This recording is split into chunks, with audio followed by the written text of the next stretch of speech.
I got Good my little. evening, YouTube world. I'm your host, Paul Italia. If you haven't already, please make sure you subscribe to my channel. And we now welcome you to the Arm Wrestling Buzz episode 36. We got special guest Artem Taranenko, Uncle John, Ian Carnegie, and the Arm Wrestling Buzz crew himself, Israel Chavez. What's up, everybody? How's everybody doing tonight? The boys. Good. Doing Hey. good, bro. Thanks for having us.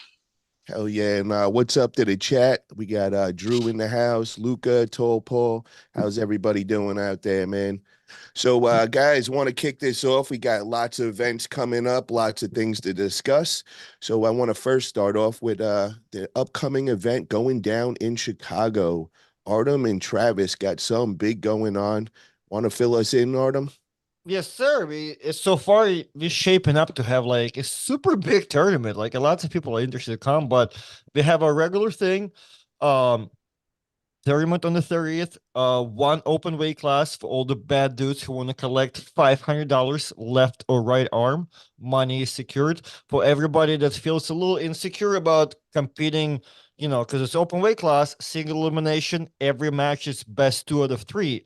So if you don't feel like you're that dude to win the money, we have the semi-pro classes. 4 classes, 0 to 171.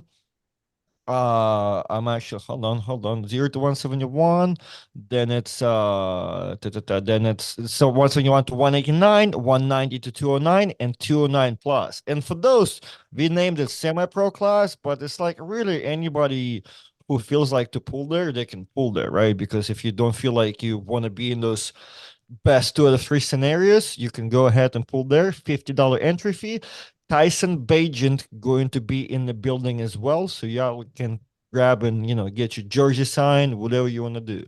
So, and we have a bunch of people coming from all over. We have Pablo coming in, Paul Lynn's coming, Danielle coming from Wisconsin. So, gonna be a good time. Robert Kelly coming to stream it too, I think. So, Oh man, you're making my mouth water. What is it the open weight by weight, bracketed by weight? yes, it's going to be seeded by weight. So Yeah. whatever your weight is, you're going to be assigned to the person and then see how the bracket goes, right? Like usually they kind of go right in the middle, but obviously the bigger guy slowly goes down and we'll see who's the bad dude. But so far, they say like Pablo gonna take all our money.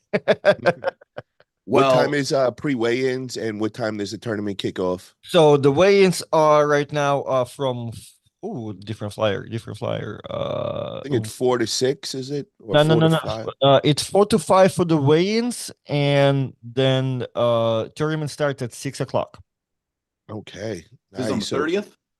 on the 30th. Yes, sir. And then everybody are also invited, and they can purchase a ticket to the game the next day. So it's going to be just a bunch of armor. John Zen going to be in the house as well, so everybody going to go watch the game. So it's going to be a good he- weekend. hell yeah. So if you're And anywhere in that area, Uncle John, if you're really hot about it, we do also start the hotel ghost, right? It's New Year's Eve, hard to get a hotel, but we do have that fat Marriott hooked up with the Bears thing to where like it's like $600 a night, but we got it for 187 or something. So many cool opportunities to, come spend the night and be all luxuries and stuff. Man, and that's you cool. you have a super match that day as well, right? Yeah, so Dylan messaged me that he's something going on with the right arm, but he might happen. However, we did lose a sponsor mid thing, so me and Dylan's such an awesome dude that we're like, yo, you're so easy with throwing $1,000. I'm like, how about this? Win or lose, it's all good, but if you can sponsor the tournament, that'll be awesome. So Dylan agreed to that. So far, if he's whooping me for free, but he's sponsoring the tournament, so make sure everybody having a good time. So Dylan is awesome for doing that. I was asking if I can promote his company because he does own the company. He's like, nope, I just love the sport. So Dylan, we Yeah. appreciate you. I seen you on the flyer and I'm like, wait, Dylan's from Florida, man. You guys live right next to each other. You're going all the way to Chicago to have this match. Damn, that's some dedication right there. But Yeah, and I told you. So he messaged me like, he saw the rankings and he like, hey man, I want to pull you for my $1,000 versus your zero. And how about the 30th? I'm like, hey, well, we're gonna do this tournament on the 30th in Chicago with Travis. If you wanna, get reffed by Travis and that's what kind of tickles you. Yeah, man, no problem. And I'm like, I need to message him to tell him, hey, I don't want to pressure you to buy like a plane ticket to Chicago or anything. He's like, oh, no. I'll be in Illinois like week before that. So I'll be in town for 2 weeks. So it's like working out. I'm like, dude, that's the craziest coincidence like ever. So It yeah, was meant to happen. That's yeah, what it yeah. is. So and Dylan is an awesome dude. So like, I didn't mind. Plus the offer that he made was amazing. Are you nervous pulling him? I mean, dude looks crazy, man. Looks insane strong. I mean, not really. I mean, it's gonna go either way, right? Either I'm beating him really easy, or he's probably gonna whack me. But I just have to be careful because like there's a tournament 2 weeks after there's a super match with John, so like I cannot be doing all crazy shit. So like if Right it's or left? it's all right-handed, Right yeah. hand. So, and as I told you earlier, like my left hand feels like invincible right now. Right hand, I need that Ryan Bowen rest right now. You know what I mean? Just to make sure everything's right. Gotcha. I want to So say what's up to everybody in the chat. We got Devin Forum. What's up, Devin? Benji Mack, Tim Talmadge in the chat. What's up, Tim? Yeah, Tim said he goes, Artem looking like a 12-year-old in that thumbnail pic. Yo, you got to send me some pics, freaking Artem, so I can get No, that's fine. hold on. Paul, you did a perfect job. Hold on. I need Perfect to see, job. let me see it now. That is a perfect Rick, size ratio, me yeah. versus Artem. Perfect example. Whoa. Now I need to see this. What's up, Ivan? Richard in the house, Drew in the house, Oh, come Adam, on, man. The Paul, old WL picture. Oh, Captain Ah, Obvious. I gotta talk to my girl, man. She's in charge of making all the thumbnails, so she might not know the Artem's grown in the last couple of years. So that's a good picture. Even though I'm 165 there, I still look the same weight almost. yeah, there you go.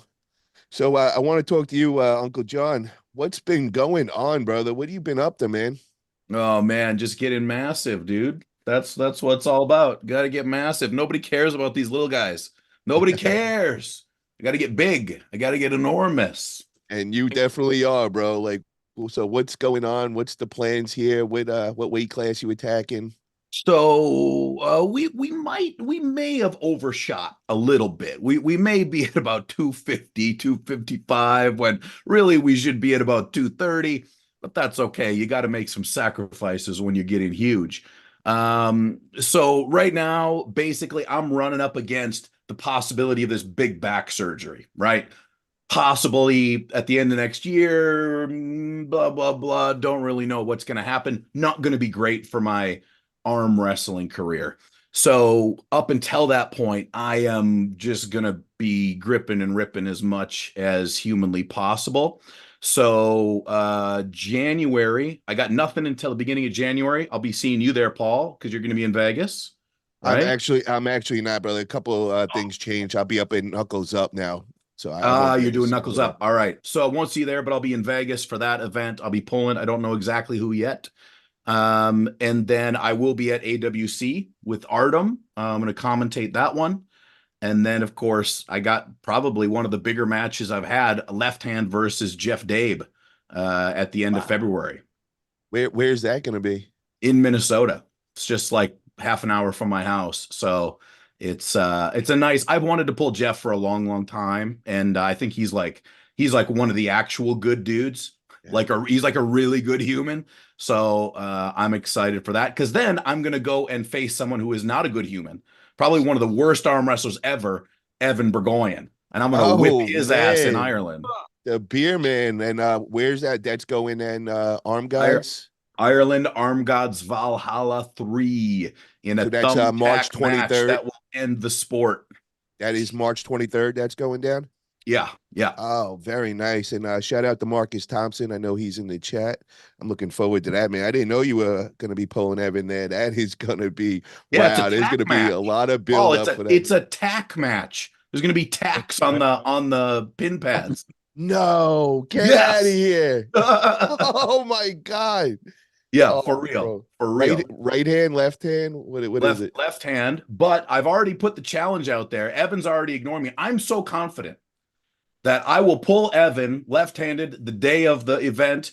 I'll pull Evan right-handed the night before at the weigh-ins. I'll pull him because he's like, "Oh, you could never beat my right hand." I think Evan is that bad. My right's not good, but I think Evan has gotten that bad at arm wrestling that I can actually beat him with my right as well. Wow, you really tested. That's what I did to Grondin when we had our super match. I told him I'd arm wrestle him left hand for tacos the night before. Whoever lose couldn't eat tacos. I knew that Oh would kill him.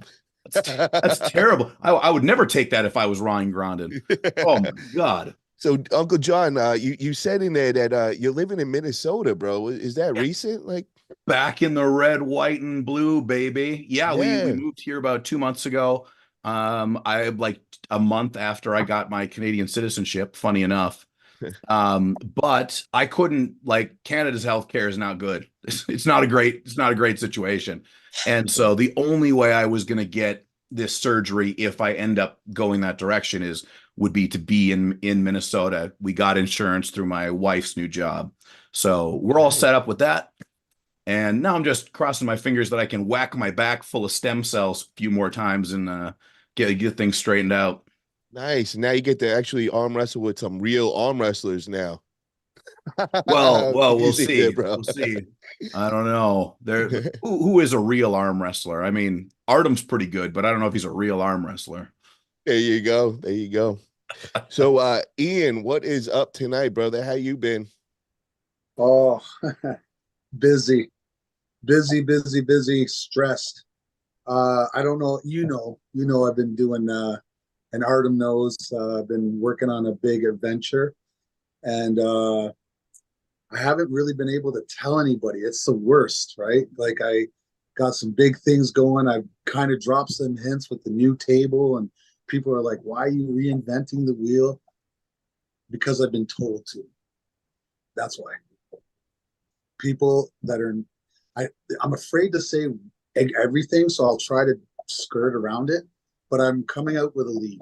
Okay, whether I get this or not, I'm so far down the rabbit hole with my rule system and the tables and everything, my logo, that even if I don't get the funding, and I'm not going to say numbers, but Artem, is it impressive? Right? It's a big numbers. It's big numbers. Paul, you agree? I mean, I got a rap. I paid a guy to make a rap Dude, song the about. rap is amazing. Every time he sends it to me, I'm like, man, who? Oh no! Oh shit! Okay, I love it. I love it. Yeah, Put it I'm like this: with what gonna, Ian told me, guys, with the numbers he's talking and investors he's got, man, this could be one of the top ones in the world, man. So yeah. Ian's But not playing around here. there's two other players, and we know both of them. Yep. And one of the players swings a massive stick. The best thing I can say is that I actually had an opportunity to present. I built a table, I showed a logo, I was able to explain myself as to, and I was answering critical questions that they had. The questions were: one, why is arm wrestling not way bigger than it is? Because it's a great sport. Two, why is there so many fucking fouls? Why is there so many stoppages in play? Because they watched East versus West 11. Okay, I can't say names, guys. I can't throw numbers. I can't even tell you who's involved because I don't want to fuck myself. Does that make sense? You know what I Makes mean? sense. If I start saying shit I'm not supposed to, they'll say Ian's not trustworthy and walk away. Ian, we don't got to get into that, but what I do want to know, man, because there's been a lot of controversy. You know, you got a lot of people that are jumping behind it and saying it's a good idea. They're interested in trying, but I also seeing a lot of hate out there and a lot of people just discrediting the table. And that's why I wanted to get you on so you could kind of explain where you're going with this, your theory behind, and what are the actual changes to the table so that people know what we're dealing with here. So has everybody here seen what the table looks like? Yeah. Yes, and Okay. if you guys haven't already, get over on Facebook to Ian Carnegie and go check out his Facebook page. He's been putting up videos. He's been putting up a lot of pictures. You guys could get a kind of an idea of where he's going with this. It's a definitely different looking table, really cool looking, and definitely a lot of changes to it. So if you can just enlighten us on the major changes you're making.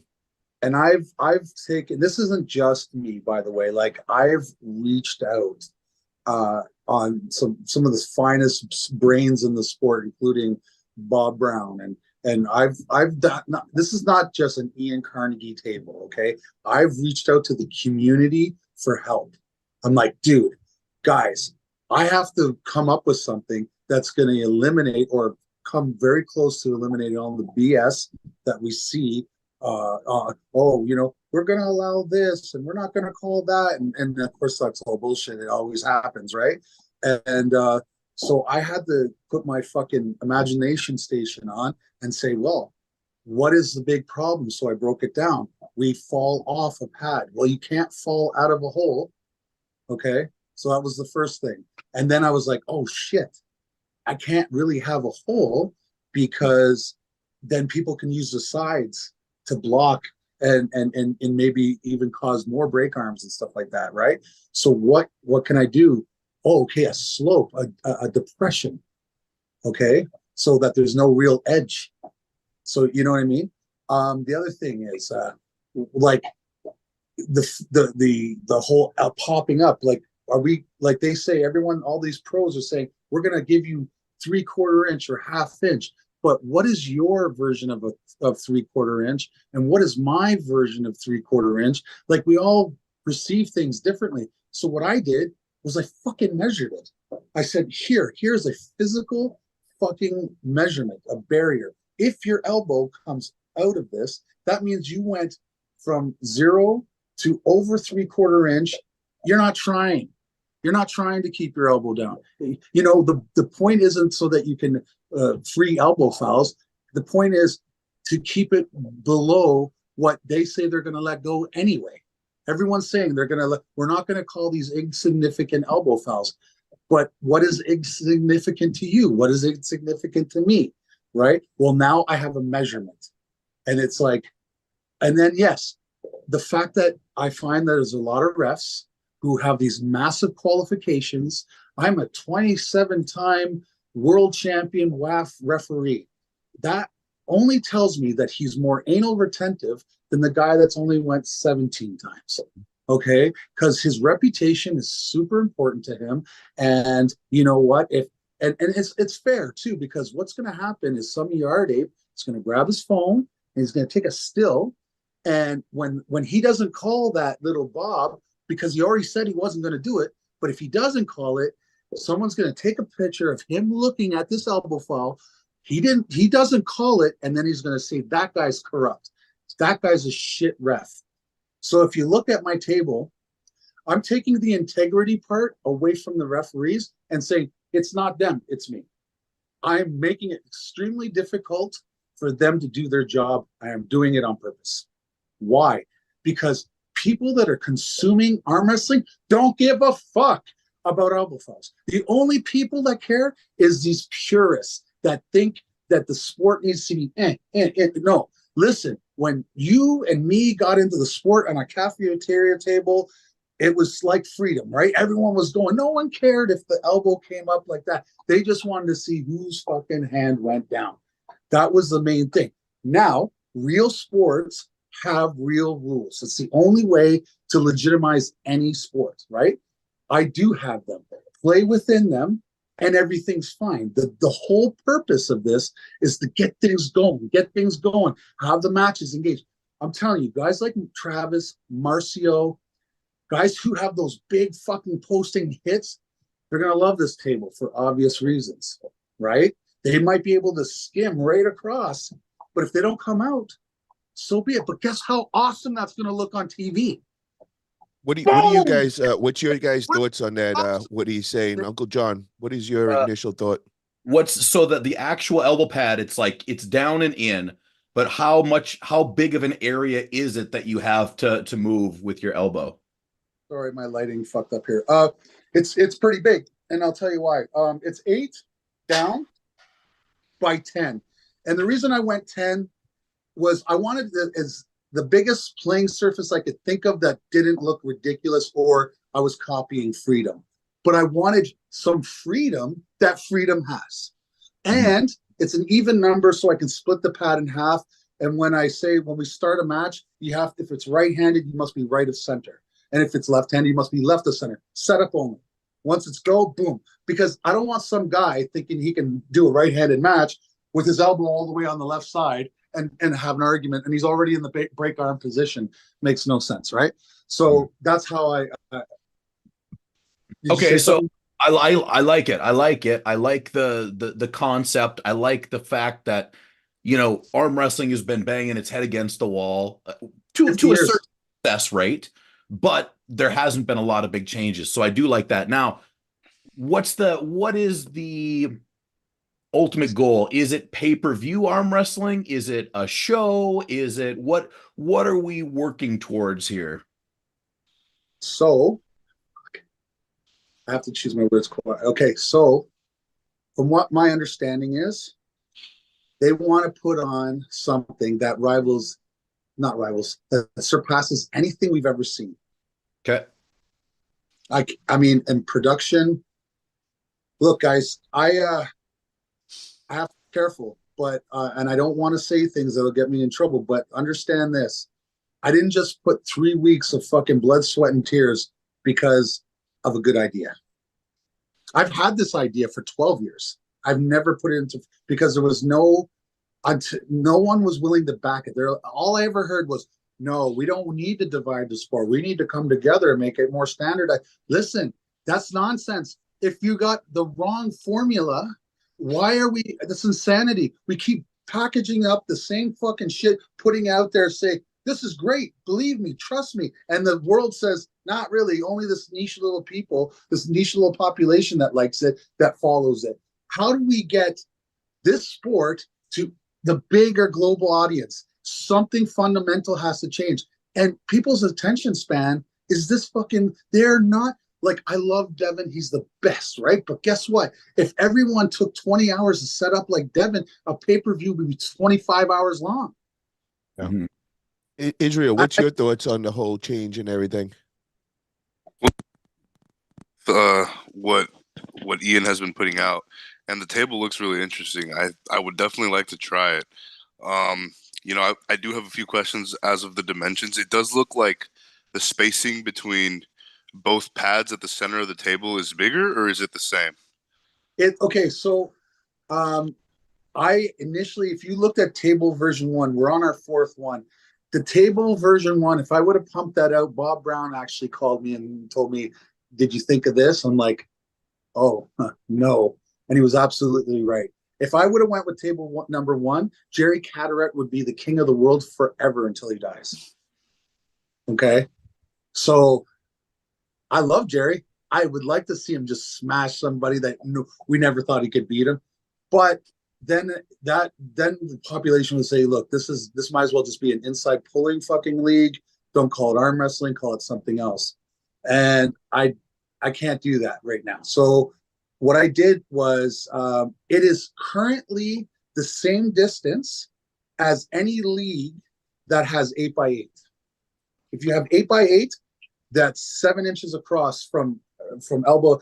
The current WAF is 8 inches across. Why is that? Because it's 7x7. If you make 8x8, you chew up an inch. So I went with that premise. Okay. Are the pin pads basically the same height when you factor in the fact that your elbow is lower, or is it harder to get a pin? Do you have to go deeper?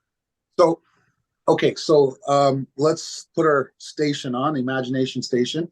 We're going to say that tabletop is sea level, right? And below sea level is where the pads are. Those elbow pads are 3/4 inch below sea level. The pin pads are 1 inch and a quarter. That is a total of 2 inches. It's identical. Now, the other thing that I seen was when the two guys were practicing on it, it looked like their forearm and their arm was hitting the pad before they actually were pinned, because I saw that you got to pin them from the wrist to the back of the hand, but I kept seeing them, that their forearms touching the pad. Now, So I just want to explain something to you. Devin Larratt, Vitaly Laletin, all those long lever guys, this happens to them too, okay? And you might not know, these guys weren't as tall as Devin, but anyone who knows my son knows that from elbow to fingertip, he's identical to Devin. And the guy who was arm wrestling is the same way. Those dudes are 6'1", 350 plus pounds. I wanted the world to see how durable that is. So yes, you can do that, but so can any tall, long levered guy on any WAF table. Artem, am I lying? I see what you're saying. Yeah. It's the same thing. And even if you touch it, that's not a pin. A pin is when this part to this part dips below.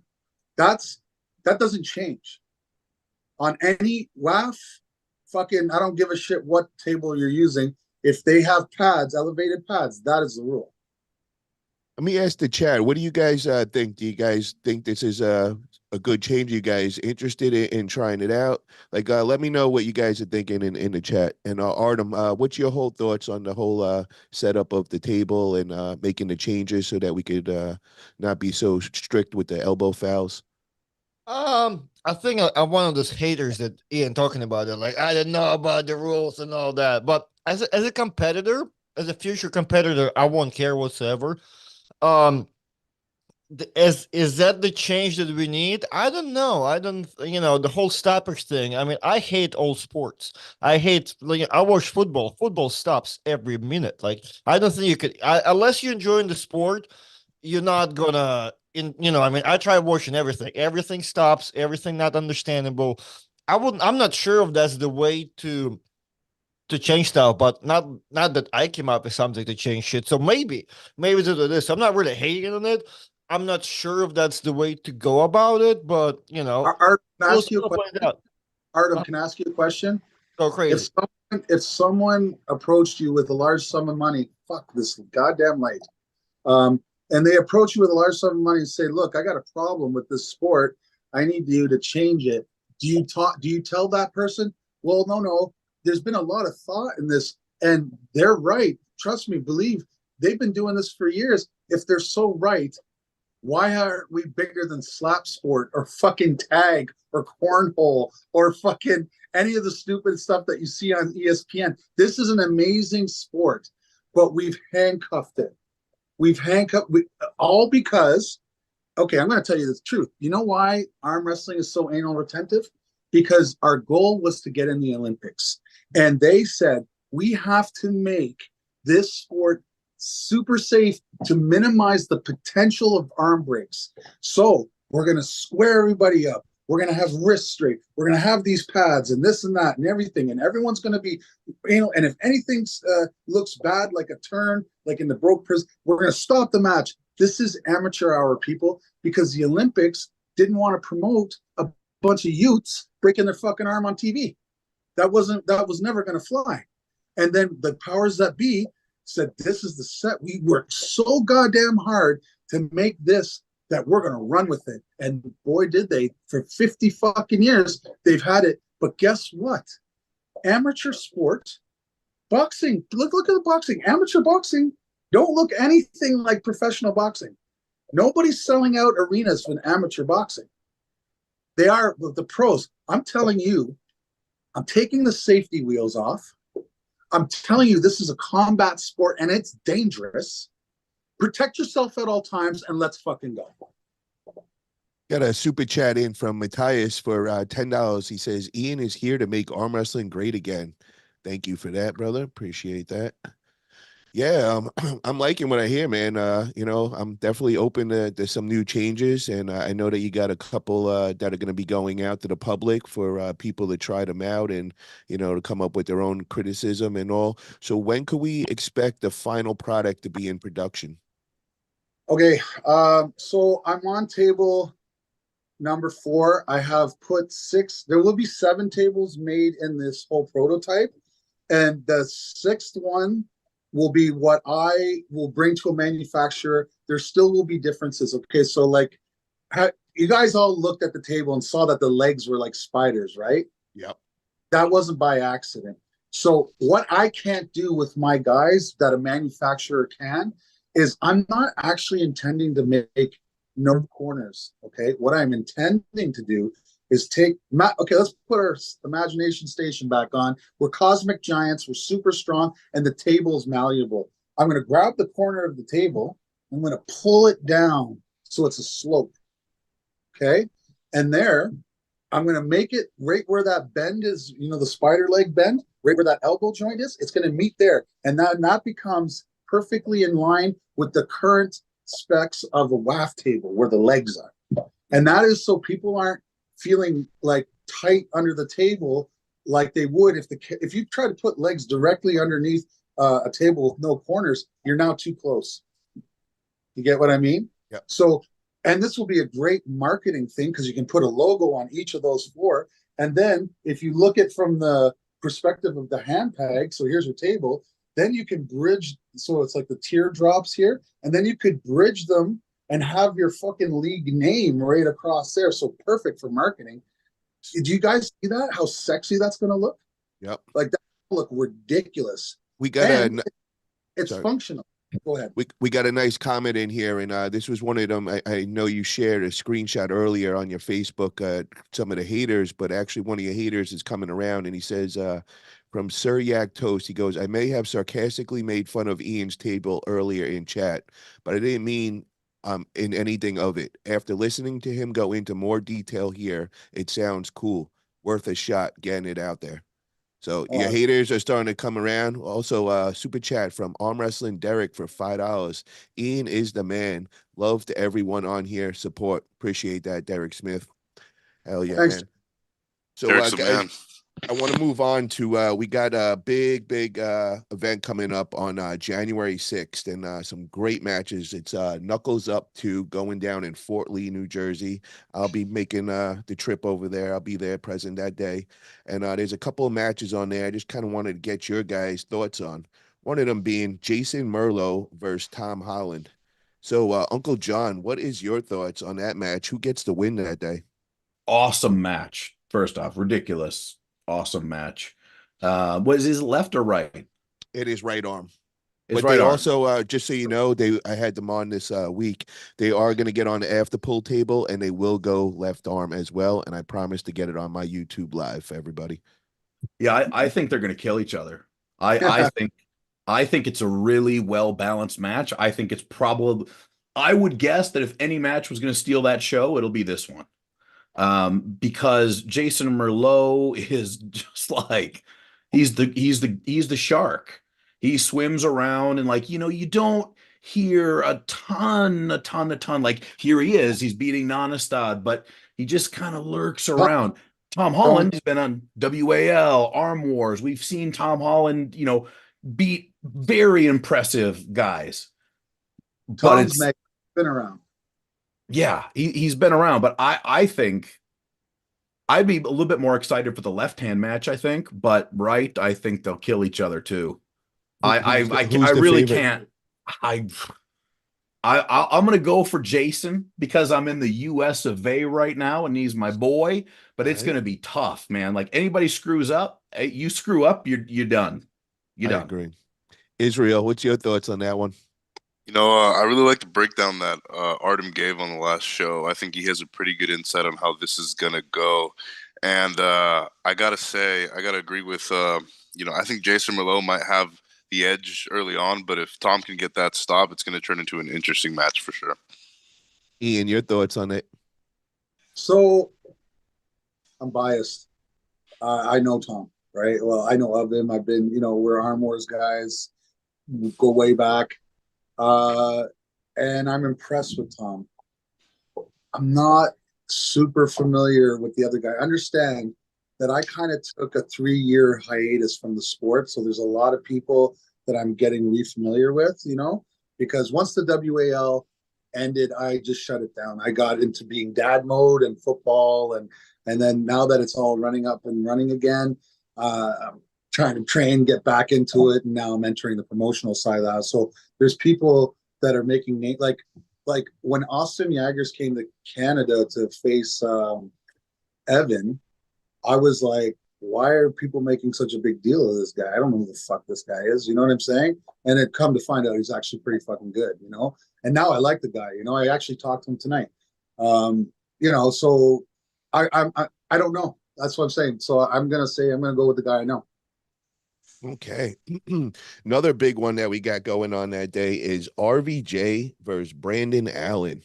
This one excites me, man. So, Ian, what's your thoughts on this one, man? Can RVJ take out the 300-pound powerlifter? Oh, can he? Yes. Yes. Will he? I don't know. Brandon Allen's starting to, Brandon Allen kind of impressed me actually when he pulled Larry Wheels. Just because I was surprised that he had more than one or two moves. You don't generally see that from you guys, right? So he's not so new now, because that's got to be what, 2 years, Artem? Was that 2 years ago? About that. Yeah. Yeah. So a lot. If Brandon Allen has been improving at the rate in which he got to from zero to where he was against Larry, if he's equaled that progression, RBJ might have to fucking put a seatbelt on, or else get pulled right over the table. Like, who knows? Oh, yeah. But RBJ, come on, it's RBJ, right? Yeah, he's a beast. If he comes back that trained RVJ of the past in the WAL, I think it could be a tough day, but interested to see that one. Uncle John, what's your thoughts on that one? Who you taking? Well, it's a hot one, right? It's a heater. You know, there's a little bit of drama, a little bit of chippy chapper back and forth. I love some of that. And you know how quick RVJ gets hot.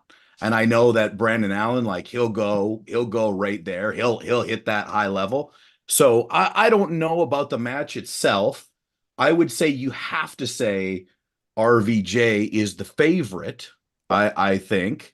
But I think it could be well worth the money. I'll be watching it for sure. I think it'll be fun as hell. It's like Brandon Allen loses. It's like, well, yeah, you lost to RVJ. If he wins, get that guy on the rocket, right? Like, I'll tell you what it reminds me of, except that RVJ has continued to. So when I took that big hiatus off, my first super match back was Curtis Cameron. And I didn't know much about Curtis. I heard that he was strong and stuff, but I don't care, because strong guys don't scare me. If I don't know who you are, you can't beat me. That's the way I was thinking it, And I came in looking like a Pillsbury Doughboy. I trained a bit, but I was like, I'm not worried. I figured I'd just win off go, right? Because I've been doing this almost 20 years now. And Curtis is what, 5 years in? And at the time it was like 4 years or whatever it was. So I show up, and I think, of course, I'm the favorite. Like, you'd be dumb not to think that I was a favorite. I've been all over the world. I've beaten the number one guy on the planet. At the time, he was number one on the planet. How many people can say that? Do you know what I mean? So who's this guy in my mind? Well, guess what? That fucking guy spanked me. I was like, what? So I was like, this is retarded. Like, I couldn't do fuck. I was like having an out-of-body experience. I'm like, I should have probably prepared more than one move. All I did was, I have this high hook sort of Travis Bajent thing. I thought I give him high hook, boom, side pressure, crush him, call it a day. I went like this, boom, and fucking nothing. I was like, oh, that's a wall.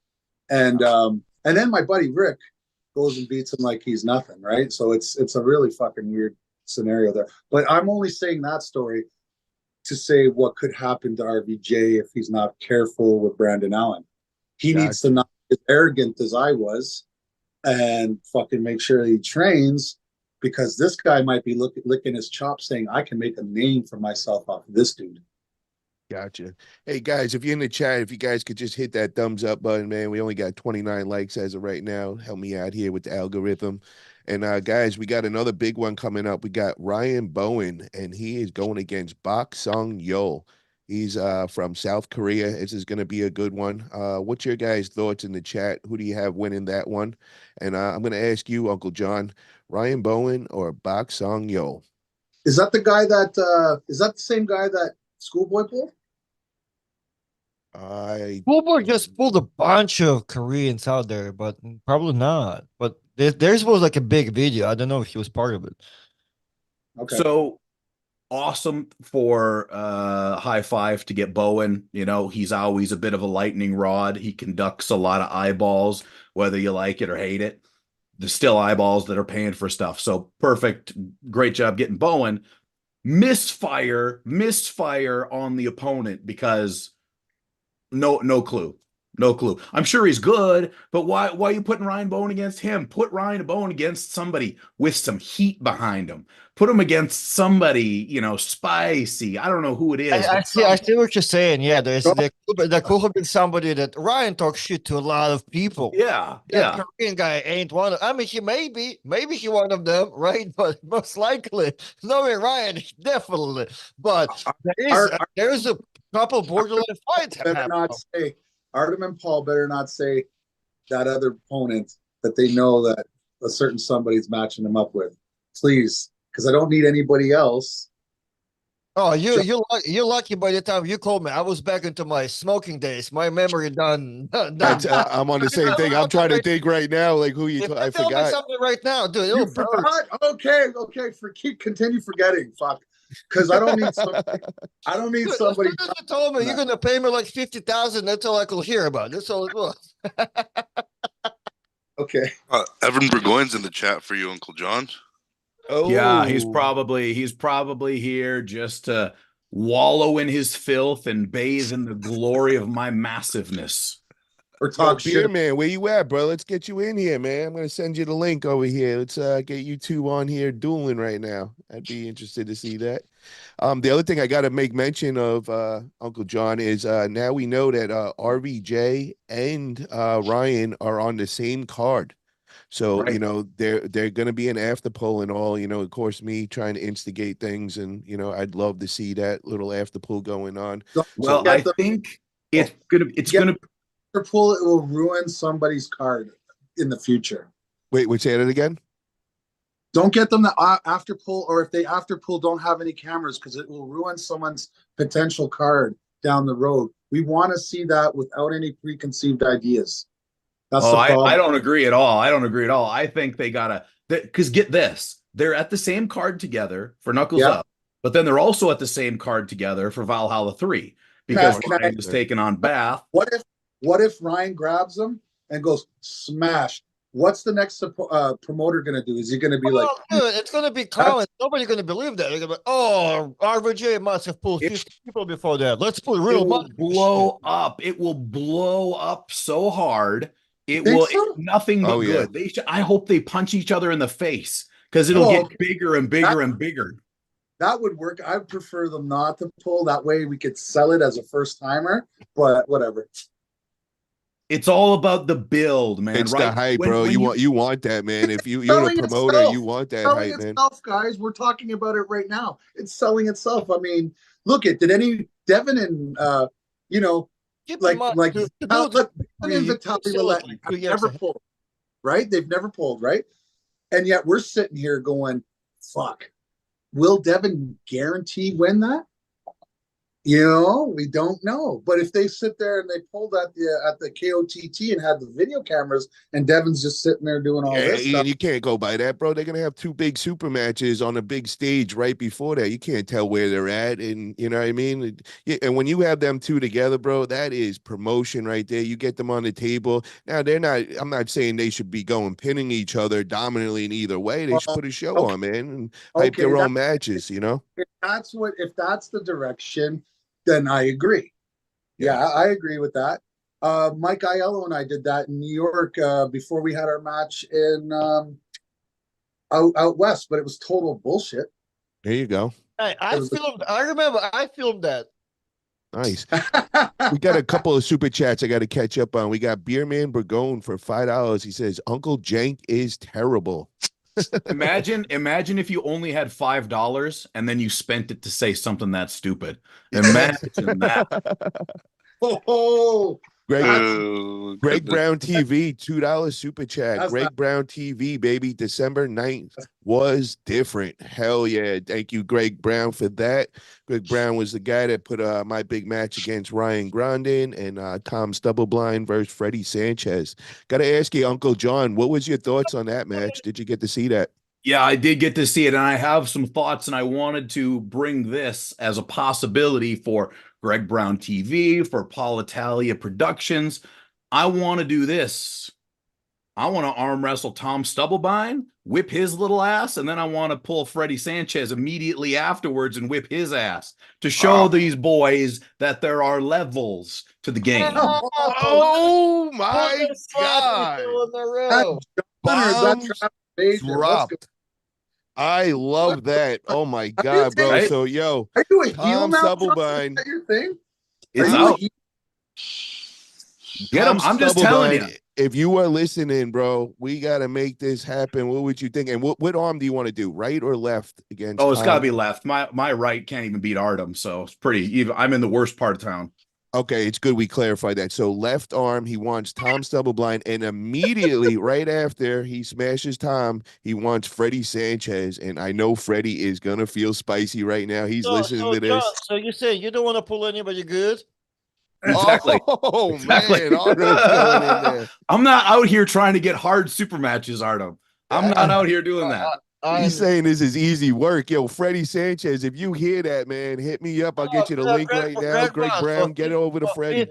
For $1,500, I'll pull Maya too. Oh man, we getting There a you go. bunch of match. Yo, Greg Brown, you can put a whole card together right now. Let's do this. Get a Israel in there. I might be interested in a match too. Beerman Oh, yeah. Burgone, $10 super chat. I can't believe I fell for him making me super chat more. FTG. I love it. Keep doing it. Keep talking shit. Uncle John, wheel Just him in, fucking baby. fishing out here. Fishing I for love- Burgoyans. I love it, man. So I got to ask you, Uncle John, were you surprised at all between Freddie and Tom? Did you think it was gonna go that way? Well, okay, so here's the deal. Freddie's been arm wrestling for a bit, right? 10 plus years. How is that possible? How did I never hear about him once until last year?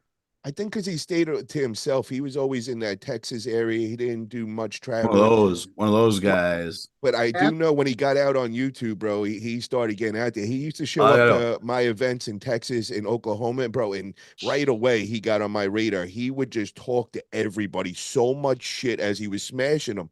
And he doesn't look like any intimidating person. And then he gets on that table and he would, oh man, just really make them Oh, look I like stupid. him. I like him. I like the cut of his jib all day long. Greg Brown TV, $2 says Freddie Sanchez would smash John. What's it worth, Greg? Just tell me what it's worth. Oh, what's it worth? Yeah, you got to put the money where the mouth is on that one, Greg. That's a good one right there, bro. Uncle John is the favorite in this one, left and right hand.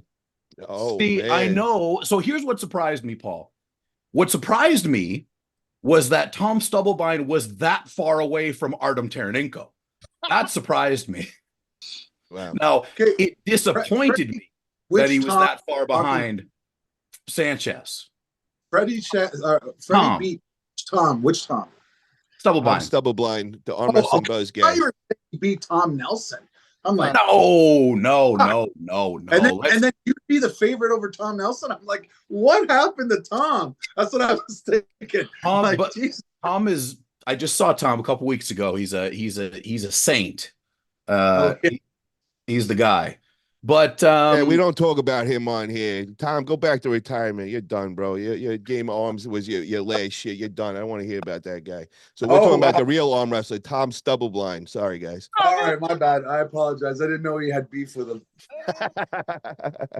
look, me and Tom. Here's what I like about Tom and Freddie, because this is the thing I've been saying for goddamn 4 years. I'm like, The matches?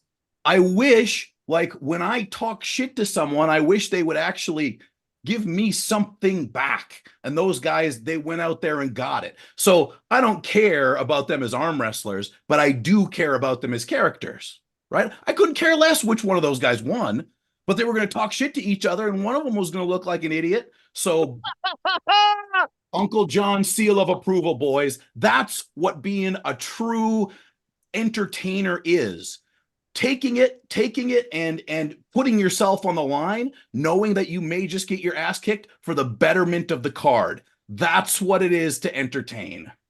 We got It was a match to watch that day and remember, because it was the same day at the table, and all I was thinking about, man, who won between Freddie and Tom? Yeah. Yeah. We got a super chat, $5. Greg Brown TV, $1,500, no room and board or travel? $80 of the way there. Talk to me. Oh, I mean, I can Travis Page in that. Yeah, include it all. Yeah, I like it. Yeah. Why not? That's it. Greg, Travel. talk to me. Talk to me, Greg. Talk to me. Uncle John, have you pulled Jody Williams left hand? Yeah. And who won that one? I just pulled him in a tournament 3 weeks ago and I beat him. Okay, was it close? I mean, he hit me. He's faster than I am. Okay. But I caught him and dragged him back. The reason why I asked that is I know that Freddie and Jody been going back and forth trying to make a match between them with that left arm. So I wanted to see where you were at because I'd love to see Jody and Freddie get that on, and then maybe you take on the winner of that. Could be interesting. Well, we could just do it like this. I could first I could take on Tom, then I'll take on Freddie, and then I'll take on Jody again. And we'll just line them all up right in a row. We might just have to Great do a matches. round robin there, man. Maybe a 4-way round robin. It could be interesting as well. It's going to be a one-way round robin because it's only going down on the other side, baby. Hey, Damn, John, Uncle John is pulled, feeling Rick spicy Hy- these days. John, have you ever pulled Rick Heidelberg before, left-handed? Oh, yeah, he'll kill me. He'll kill me. I can't deal with his long arm. His long arm is brutal. Him in Ottawa left-handed, and I'm not even a left-handed arm wrestler. I think he's very good. He beats Porky. Porky throws me off the table. I can't figure it out. But if you're in that, you might want to try him. I don't want to pull him. I want to not be fat and go back down under 242. That's what I got to do. I can't, like, I'm only like 5'9". Like, I can't be pulling supers. Like, I'm not big enough for supers. I just got to be 242. Fair enough. That brings up we have AWC going down January 13th, and Rick has a big match that day, and he's going against one of our Florida guys, Brad Grundy. So first, I'm going to ask you, Ian. I know you got a little favoritism to Rick, but what's your thoughts on that match against Brad Grundy that day? So this is a weird one. I'm like very close with Rick. Okay, like he's like a brother to me. I also love Brad Grundy. Brad reminds me of a mini me. Like, you take me 10, 15 years younger. That's what I looked like. Same sort of body type, fast, high, boom. You know what I mean? And as I grizzled, got older, stronger, I went inside. But Rick is susceptible to speed. That's how I beat him. Brad is fast. Brad has already beaten Rick. If the match stops, I think it's Rick. What do you guys think of that? Okay, we got a big super chat from Marcus Thompson for 100 pounds. He goes, Ian, good luck with your adventure. Exciting times this coming year. Wish you all the success from Arm Gods. Happy Christmas, boys, and I hope Santa brings you the Grippler table. Ahoo, ahoo, ahoo. Thank you, Marcus and Arm Gods. Also, another super chat, Beerman Burgone for $2. John is horrible. John Breakdown Burgone, TV, $2. Artem, you free in May. Artem. As of right now, yes, I'm completely free. Yeah. Okay. You should pull Arm Gods. It's fun. It looks amazing. I Arm love Gods Arm. shit. I love I'm it. told whatever they're doing, I'm buying. I like it. Yeah, we're gonna go right on to that Arm Guides next, but I want to stick with the Rick versus Brad Grundy, and I'm gonna ask Artem, since Brad's one of our Florida guys, who do you got on that match, bro? I think Brad kills him. Yeah. And then I'm excited to kill Rick on left-handed the tournament if he pulls. That's what I'm looking at. Artem, oh my God, I can't believe that. Really? If Wow. Artem beats Rick Heidebrecht, I will.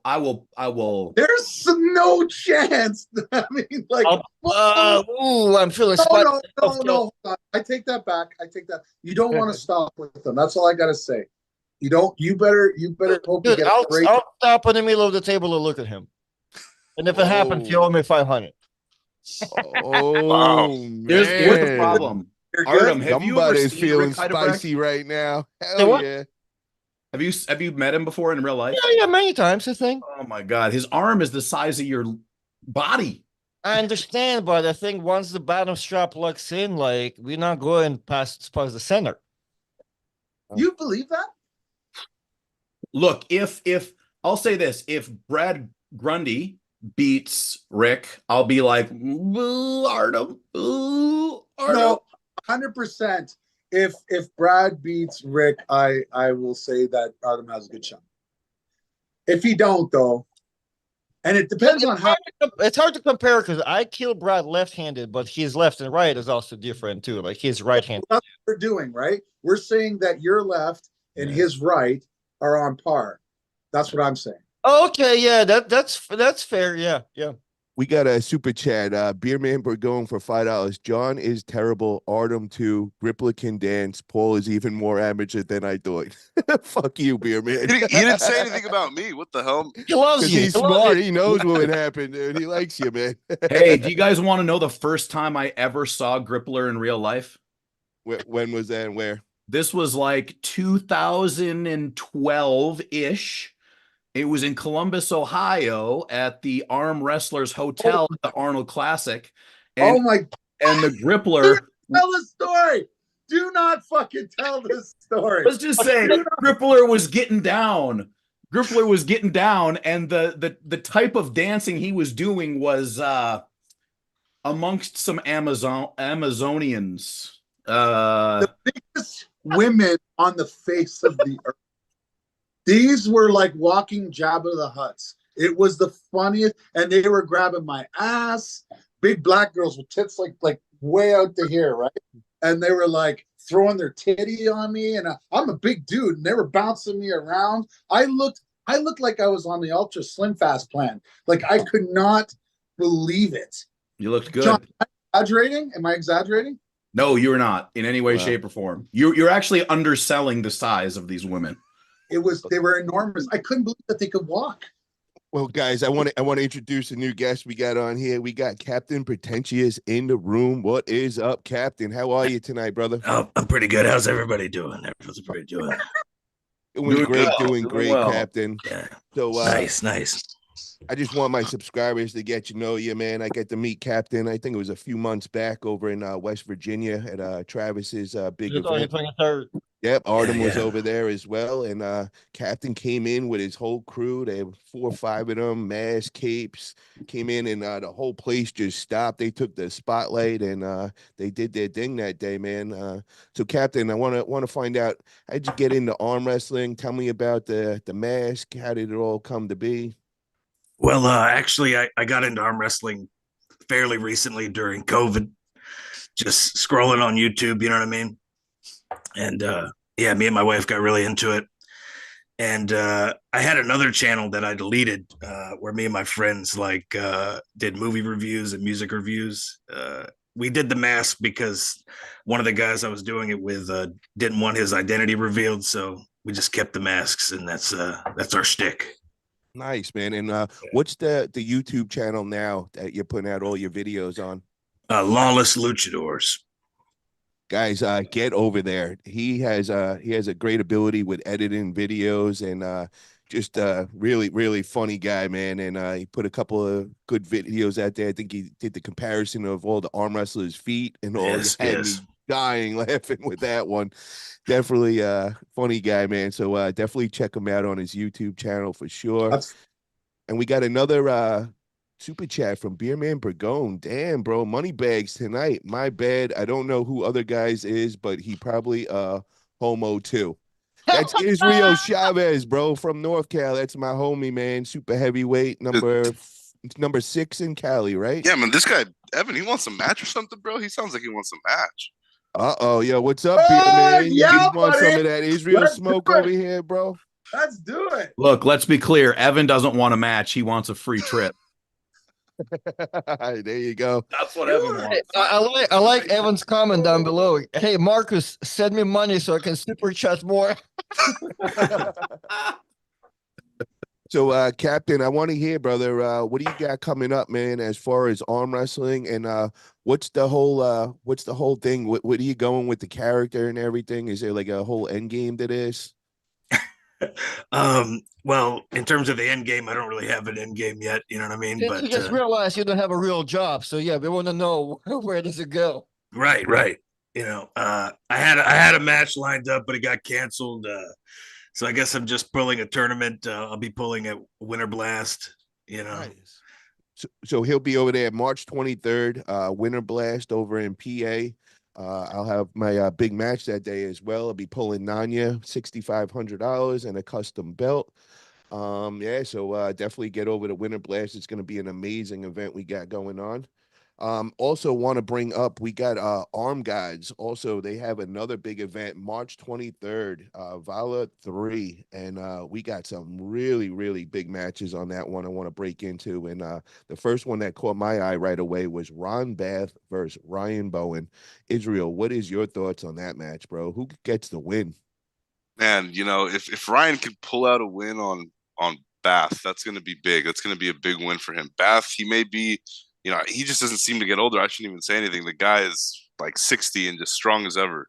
So if he really pulls out that win on Bath, that's going to be impressive. It's right hand, right? Right hand match? Yes, it's a right hand match. Yeah, definitely. Artem, what's your thoughts on that match? Yeah, I think if both come in a really good shape at the same weight, I think Ryan takes it nowadays. Ryan is way more technical, like just way more technical, right? Ron, it's two things about Ron. He been 60 for 60 years and he never really learned how to arm wrestle. So and nowadays, I mean, a couple of years ago, sure, Ron kills Ryan all day long because Ron is what he does. His style is still efficient enough because he got him where he is now. It's still kind of up top, you know what I mean? So even though he's not the technical about that, high, almost that high side and, anything to do with the side pressure will get you in a lot of places.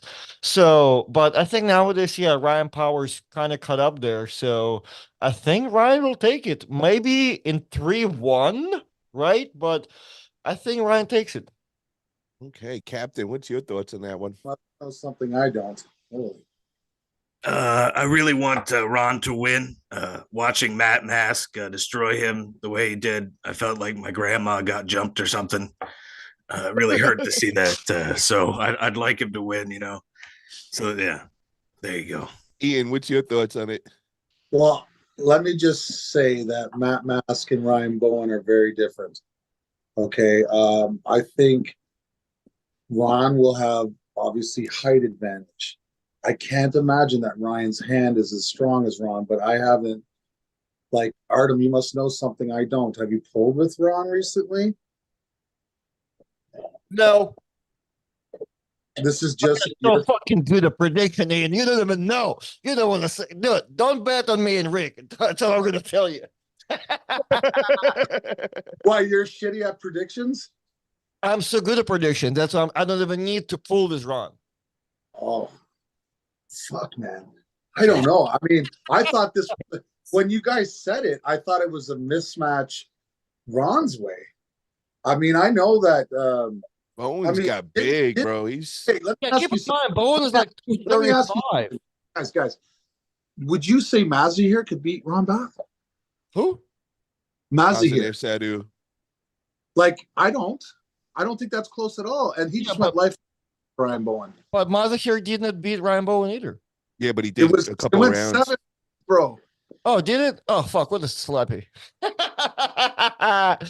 So, but I did hear, Ian, the one thing I did hear, though, on what Ryan explained is the trip there was absolutely insane, bro. I think it was like a 16-hour flight, then a 10-hour car ride, and then a half an hour later, he's pulling the super match. So keep that in mind. That's exactly why I lost to Ryan Bowen, too. What'd you say? I missed that, Paul. That's exactly why I lost to Ryan Bowen too. Ryan tried to text that his travel was brutal. I'm like, dude, if you counted how many hours you did, it was not, because I couldn't even do that by the time I got to Australia. Yeah. Wow. Listen, I'm not discrediting Ryan. I love Ryan. I actually think he's really good. Like, the first time I met him, I wasn't worried. Like, when he had that super match with Ryan or Evan Burgoyne, and it was a great super match at that point in his career, I would have thrown him right off the table. It wasn't close because I was closer to my peak and he was on the come up. So for a long time, I was like, but then he had that match with Chance Shaw. And I was like, okay. Because I'll tell you right now, if I were to have a match with Chance Shaw today, I think he'd throw me off the table. That's just my opinion, because I'm not where I need to be. And that guy looks like he's doing very well. But we're talking about Ron Bath. Like, maybe I'm just enamored with the name.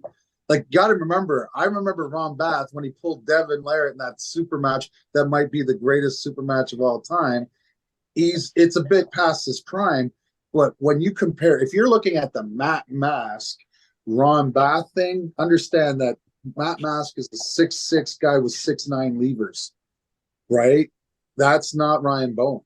So Ryan, like Bath is going to have everything here on Ryan. I mean, maybe Ryan has it too, but Matt, this is what's happening when you're fighting Matt. That's not going to be the case with Ryan. He's going to have a lot of leverage advantage, and the strength and the power. I would have to say, fuck, I don't know, because I don't know where Ryan is at, and I don't want to believe that Ron is out of the game yet. So I'm making a heart call, and I'm saying Ron winning. We got a super chat from Greg Brown TV for $5. He says, John, I'm putting a card together in Mexico. How much for you to lose versus Freddie in the same card as Artem? Greg Brown TV Super Match Series 2. Hey, man, you look, Artem knows my rate. Artem knows my rates. Oh, so we can do the same money. Another $1,500 travel included. Those are questions for DMs. DM John and do business. Oh, no. Look, I just understood what you also said. Yeah, I do know your rates. Yeah, see. Look, I'm very fair. But I'll tell you this. If anybody out there wants a piece of Uncle John, you better bring that pocketbook, because a guy this good looking, this charismatic, this much stronger and better than Evan Burgoyne, he costs Jesus. How do your rosy lot of cheeks fit any more dick into your mouth talking like that? The fuck is wrong with you? Speak How of the devil. can you sit there and try to talk yourself up like that? Do you sit there and masturbate in a mirror, or do you look out the front window and cry while you do it like everybody else? The fuck is wrong with you? Look, I don't got a lot of time. Clearly, I'm on my third case of the night. Carnegie, I wasn't kidding when I said you could dance. I don't know if you're still here. Don't really care. John, you're a fucking homo. Israel, don't know who you are. Probably a fucking homo. Captain Pretentious, I fucking like that guy. He's really funny. Paul, I'll tell you, seriously, you are not a good male model, because like your face looks stupid. Like you're just like ugly. And you are a far worse amateur arm wrestler than you were a male model. So I would like you to take that into consideration, just how bad you are at life. Artem, I'm glad that you laugh silently, because your voice irritates the fuck out of me. But I gotta say, Artem's actually a good arm wrestler, even though I can't stand the cunt. John, TikTok, buddy, time's running out.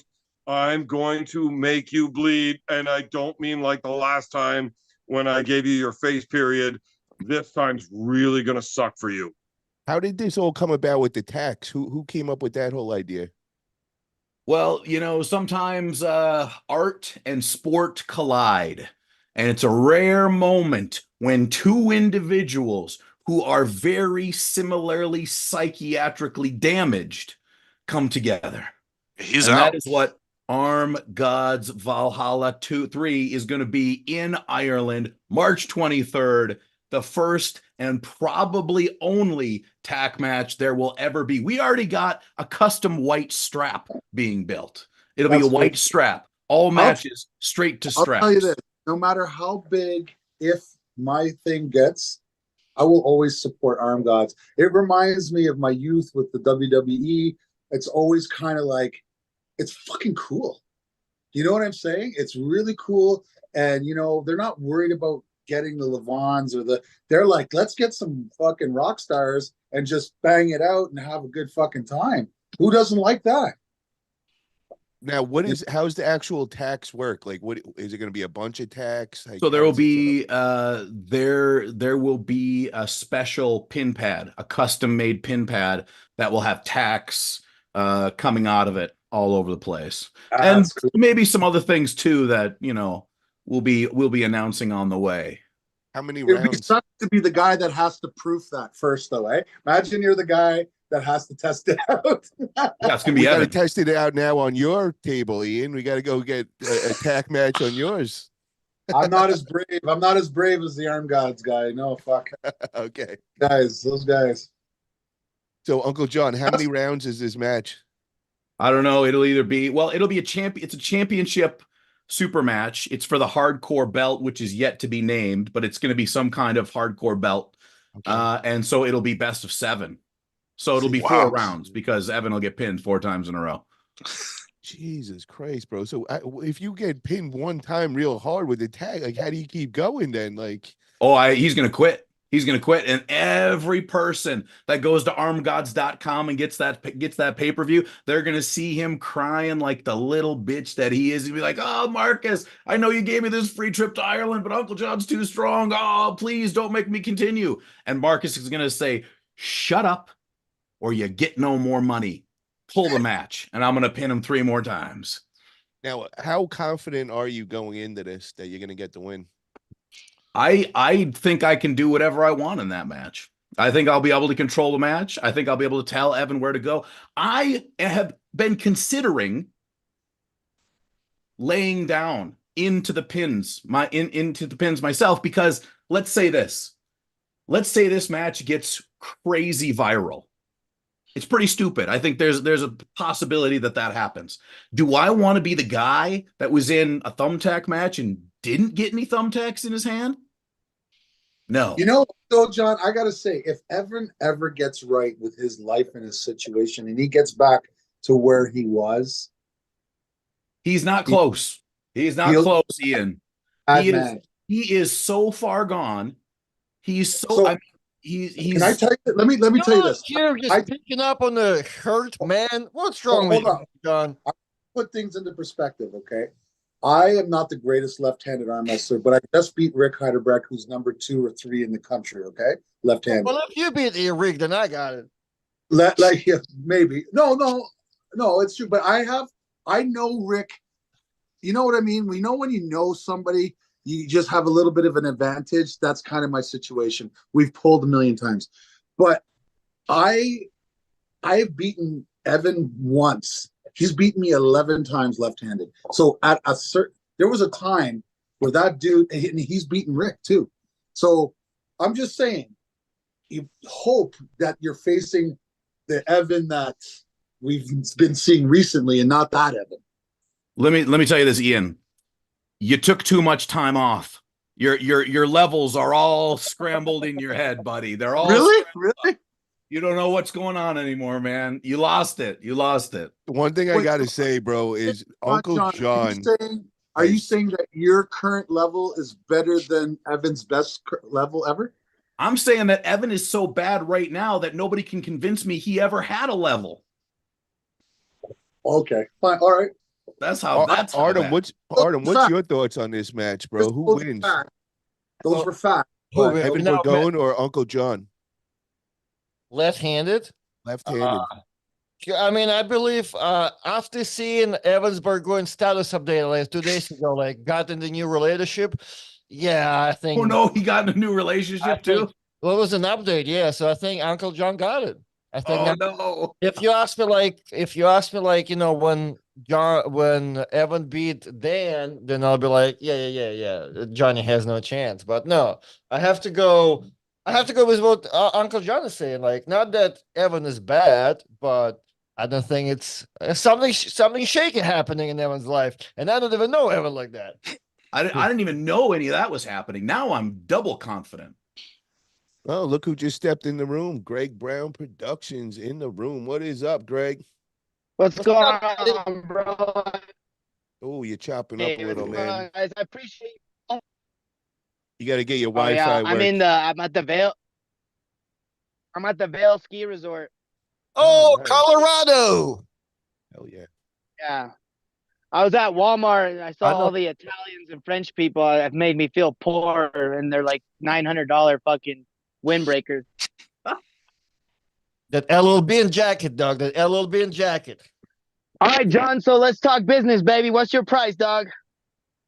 Yeah, well, you know, it's a little bit of a tall one, but I'm willing to come down because I think that I really want to give back to the community and you know, show some of these lower level guys some light. You know, a lot of elite arm wrestlers like me, they don't want to give the time of day to those types of guys, but I want to make sure everybody has a shot.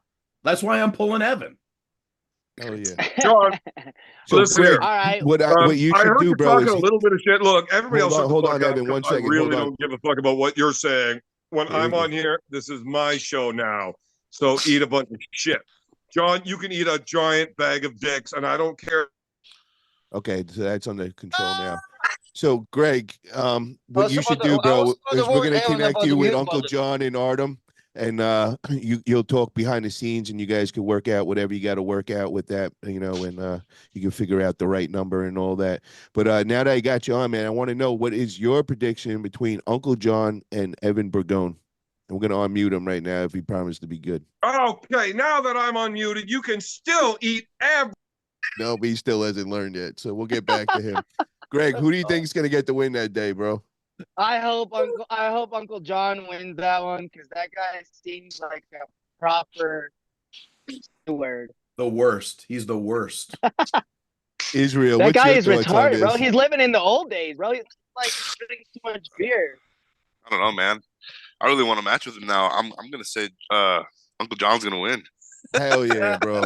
And I really would love to see that match, bro. That would be a fun match. We could do that over by us. He'll come visit Petaluma if Evan's ever Oh, yeah. interested, man. Hell yeah, bro. I'll give you a tour around North Cal, bro. You'd like that one.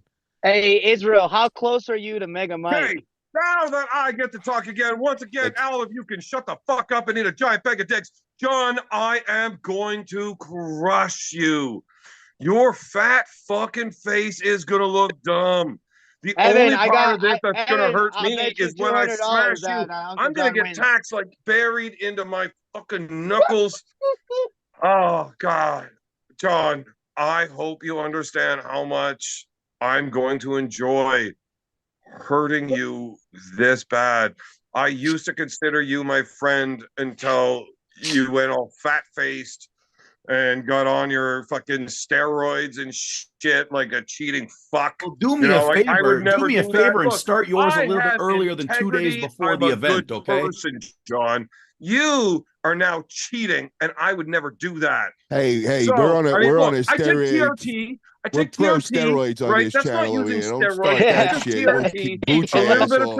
testosterone, maybe some trenbolone, some anadrol, just TRT. That's all I do. You're fucking cheating, John. Hey, You're all look, Levon If told you me ain't cheating, you ain't arms trying. are Baby. okay. Let's go. I Levon don't said. like any of you. I think you're all bad people, and I really. What way do you come Oh my in God, that I day? can't even open. You know What what? way do you Fuck it. come in I'm not that opening my day? beer. I'm too drunk to open a beer one-handed. I gotta go. Listen here. Once again, Paul, sorry for the comments I made earlier, but I meant them. Artem, same. Israel, still don't know who you are. Probably still. Oh, good. This You'll Fred know, Brown you'll guy. know. That's the actually only person on the show that I really dislike. I mean, John, I don't actually hate you. I do want to make you bleed, but I don't actually hate you. I actually think you're a really good Hey, person, beer man, even though good for you're like you. this weird Good for troll you. build motherfucker. I'm still gonna kick your ass, make you bleed. Captain Beer Pretentious. man. Drew Don't just think said that's too Evan funny. is You're drinking I the can't get over the Trains match. beer. This Ian all makes Carnegie. sense now. Beer man. Seriously, You're so how do you sit unlikable. here You're so and watch this unlikable. shit? I'm gonna Like, cheer when honestly, fucking John beats fucking you. speak the fuck up. I would rather listen to you say anything over Greg Brown mumble anything else. Holy fuck. The only person worse to listen to on this call is Artem. Like, fuck's sakes. Paul, seriously, you're probably gay too. I gotta go. I am. Well, Artem, in my opinion, is pretty connected. Though there isn't much going on in the sport that Artem's John, not sorry connected. to interrupt you. John, I'm so sorry, bro, but I don't think I think you're like talking a little too high when Freddie is 9-0, bro. He's a fucking unicorn, right? Okay. How about I just Is he give an Artem 1,500 to pull Maya? Yeah, I'm gonna give Artem 1,500 to come to Mexico, and I'll give 1,500 of you and Freddie. John, how about that? Say that again? You're not getting paid.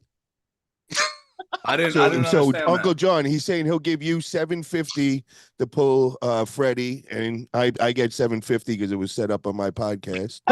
And No, well, what if I pay your fee and then you come and then Freddie wins and then he's 10-0. What is like? But here's the deal: who is he 9-0 against? His Yeah, best win is Tom Stubblebine. What is this? No. He got some good wins. Or Who's his top win, Greg? Didn't he beat Eric Wolf? Was that in a super match? oh, Yes, wow. he did. Right or left? Right-handed. Yeah, but Back him right it's back. only left for me. I don't got it right. I don't- well, I- that's his weak arm that just beat Tom. Hey, So Greg, where do I have to fly into? you can fly into San Diego or you can fly into Tucson or Phoenix and I'll pick you up. Oh, okay, San Diego. Let's see. There's a few other guys that are gonna be there too. I just don't want to announce it yet until later. What are we looking at? May? The May 4th is the tentative date. Let me just check my schedule. Hey, I'll tell you right now because I Austin want you to Jack- know. I want you to know how sexy it's gonna be. Ian, what'd you say? I want someone to put me up against Austin. I think give me 3 months. And I'll be- Austin Jaggers. Yeah, Austin Jaggers. Dude, Is listen, that What are you gonna after he say gets out about of jail? before you shake your head, understand that one time this would have been a ridiculous match in my favor. I That's know I'm not a why big- we're shaking our head. I mean, Come on, Israel. We don't care about the news. We know the facts. Police report said that Austin is a nice and innocent man, okay? what's going on? Oh, can't do- Uncle John, do you No, wanna it was just Oh, I do not want to. Did you guys see the nudes? What's going on? Ian, Artem's gonna explain to you. Well, there's been some bad news about Austin Jaggers being incarcerated, right? And when Well, Beer Man broke it down for everybody. some allegations been thrown away here, right? As of right now, Austin is a free man and non-guilty of anything. So, but that's why people are a little shaky about his name nowadays. But as if we're all concerned, Austin is a good man. Not a super chat from Beer Man Burgone. Grippler gonna My bad. get raw dogged. That is a direct quote. correct. Yeah. okay, now I get why you guys all collectively fucking sucked in your faces. Tell me I'm the greatest. I couldn't fucking believe it. Like all of you just were like, I told you, you've been gone too long, Grippler. You definitely have been gone for some time, man. okay, Greg, So, I've got Florida Arm Wrestling League that weekend. May 4th? Oh, Yeah. what a schmucko. What a schmucko. I don't. They already got me on the I was line. What do I you was got going prepared. on with that? I gotta What's let going you on, go. Florida Uncle Arm John. Wrestling League? Huh? What's going on, Florida Arm Wrestling League? Florida Arm Wrestling League. I'm doing a bunch of their commentating over the next year in 2024. So I'll be heading to nice. most of those events. So I'll be seeing you at all those, man. I go to all those, man. For real. Nice. Oh, yeah. Nice. Will That's I pretty be cool. seeing you in April in Daytona? Question mark, question mark. Isn't it March? Who No, are this you is talking something to, Greg? different. Oh, I'm the- I'm ta- Who you What talking weekend? I'm talking to Uncle John. April Daytona Beach, Florida. Do you or do you not know? Is it through FAL? No, never mind. You don't know? Oh, I'm only involved in FAL right now. oh, my bad. All right. And then we got Flow Arm Wrestling League. I got my jersey in. Everybody get over to Flow Arm Flow. Wrestling League. Brandon Morris's league going on over there. Florida's blessed, man. We got two great organizations going on. Each one's got their own thing going. With Eric- the Flow, they do it's Eric like Wolf kind of like and I little will be super going out matches. there pretty soon. What's that? So Eric Wolf and I are going to be going out there for a super match with what's his name? His last name starts with the S, and it's like Sublime or Sublime. So Blair. Blair. Blair? Craig Blair. Yeah. Yeah. Yeah. Craig Sobelair. He's a badass. And where is that under? That's under the FAL. You're going to be doing that or somewhere else? Greg. I don't know. I just know that we have to fly to Florida to take this match. I got you, man. We got a $2 super chat from Eric Harlan. Oh, Very God. effing funny, Paul. You got to watch your language. 100. Thank you for that, bro. Appreciate that super chat. Hell yeah. On his Israel, daughters. Israel, when was the last time you gripped up with Mega Mike? I've never gripped up with Mega Mike. Oh, dog. So Never had the chance to. who wins that shit? Well, he's one of the guys I'm looking to beat. So I'm gonna say Yeah, me. he's on. He's got the crosshairs on him. You know, Israel's Do you- looking for a match. You like think that. you think you're close? I think I'm close. Yeah. Yeah, I do he's think I'm definitely close. anybody in Cali, bro. He's All up right, in. check this out. I'm gonna spill some unofficial news because it's subject everything I'm gonna say is subject to change. But let me tell you how spicy it's getting. Mega Mike has agreed to pull Nate McCallan on the Greg Brown Super Series 2. That is there's only gonna be 4 or 5 super matches. After that, we're gonna be doing a tournament where I'm gonna put $1,000. I don't know. I'm thinking about it. I'm trying to get convinced. $1,000 to the first place overall. So if Mega Mike, Nate McCallan, that means Derek Smith will probably come since he's in San Diego and it's like 2 hours from San Diego. And if you come, holy shit, you're gonna be. And then the 2 super heavyweights from Mexico that they're fucking. Those guys look crazy. That would be a crazy ass like overall, you know what I mean? This is for your May event. Yeah, I'm considering to put 1,000. I'm just trying to think how that 1,000 would change the landscape. Oh yeah. That's some incentive for sure. Greg, I got a question for you. Can you do 500 left and right? Or Greg, it doesn't change anything. If I Great. qualify left-handed, do I go to East versus West? I got well. No. You do you do. I mean, I think Engen is will offer, but I see what you're saying. I guess as far as that, you only need to do it right arm. Yeah. So yeah, it is better probably to do $1,000 just for the right. Ian Hey, has a Greg. question. have you seen my tables yet? No, not yet. I need a new table, by the way. You got to check out Ian's, bro. You got to check that thing out. Go to Ian Carnegie on Facebook right now. Go put that. Name. That's an old one. That's an old one. Don't show him that one. It looks exactly the fucking same. Greg, go on Ian's Facebook profile right now, bro. You got it Hold because on. he's Right now? trying to change. He's trying Hold to on, change the Greg, table I'll show around, it. bro. The whole concept, everything. I'll show it to you All right right, hold now. on. All right, No, let me see. Greg, Yeah, that'd be easier. What's up, Okay. What's up, Red Catman and Captain Hold Iris? on. What are you talking about? He's not backing down. Oh, hold on. I can't see it. Let him talk. Or how do I switch this shit? Robert gallery Kelly's in the view. house. What up, Robert? How you doing, brother? Gallery view. Are you on Yeah, your I'm phone? having Good. trouble. Hey, B. Yeah. Why is Ian, say something. Ian, just explain the table for a little bit so he can see Oh, it. you can't see it, man? Yeah, he needs you to talk a little bit. Yeah. There we Okay. go. Oh man, those pads are fucking huge. I'll be a new world champion with those pads. But it dips down. They're 2 inches below, so that we're gonna hide like the micro fouls and all that. So it's good for Okay, TV so it's and all not that. 2 inches. I'll explain. Okay, so the pad is in a depression. There's a 70-degree grade from the top of the table. It grades down, so you can't like wedge your arm, right?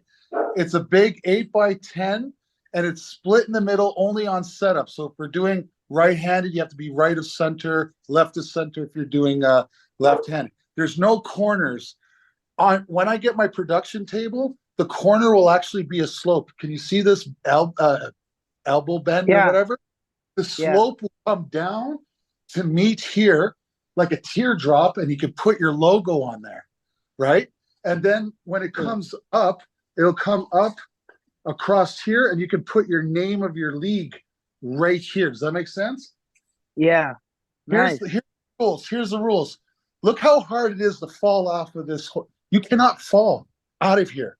Okay. Action. All action. Yeah. Okay. Now, if I bob my elbow, but it doesn't pass the tabletop, the 3/4 inch, then Brilliant. it's not. I love it.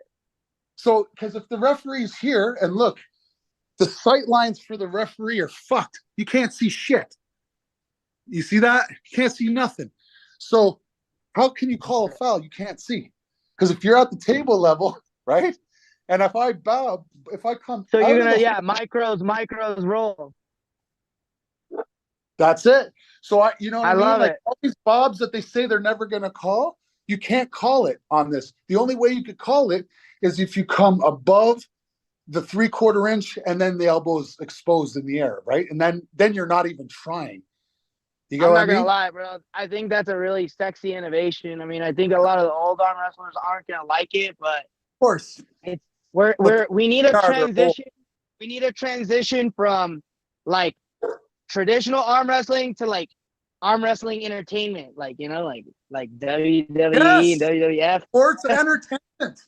Those motherfuckers still jump off the 3-stage cage and like land and break their fucking arms. Listen, I'm going to tell you, when I get my league started, this is going to be my speech to the athletes. Gentlemen, I intend to put you in harm's way. Deal with it and protect yourself at all times, just like any combat sport would. In fact, before every fight in a boxing match, what are the instructions that the referees say? Protect yourself at all times. You know what? If you get pushed off the table, that's your fucking problem. Keep your elbow. There is so much playing surface here. We got a couple of super chats. Hold on, Ian, 1 second here. Metal 365, $5. Metal, greetings to all my brethren in arms. Thank you for that, Metal. Appreciate that. John Augustin for $20. Evening, boys. A little late to the party, but it's good to see you all. Hope you all have a Merry Christmas and a Happy New Year. Right back at you, John. Appreciate that, brother. And we got a $2 super chat from Eric Harlan. What was the point of bringing Captain P on here? Because Captain is the man doing It's big cool, bro. things. And yeah, I want everybody to get to know Captain. And yeah, Eric and Captain been going back and forth with each other a little. We were trying to get a match going, and Captain was willing to pay round trip and hotel for Eric because he wanted to pull him so bad. We were going to do it at Winter Blast. But then Eric backed out or whatever, and now he's trying to challenge him, telling him to come to his house and pull him in his driveway for $100. Captain wants a big stage, guys. So Eric, if you want to hold that hand, you want that smoke with Captain, you got to make that happen at Winter Blast. I'll take that offer, Captain. I'm 13. I'm 0-13 in super matches. Come on, bro. Don't you want to be on a hot streak? Let's do it. Let's do it. Oh wow, is this for real, man? Can we get this at Winter Blast? Is this for real? I'm not that good, but I mean, we could go for it.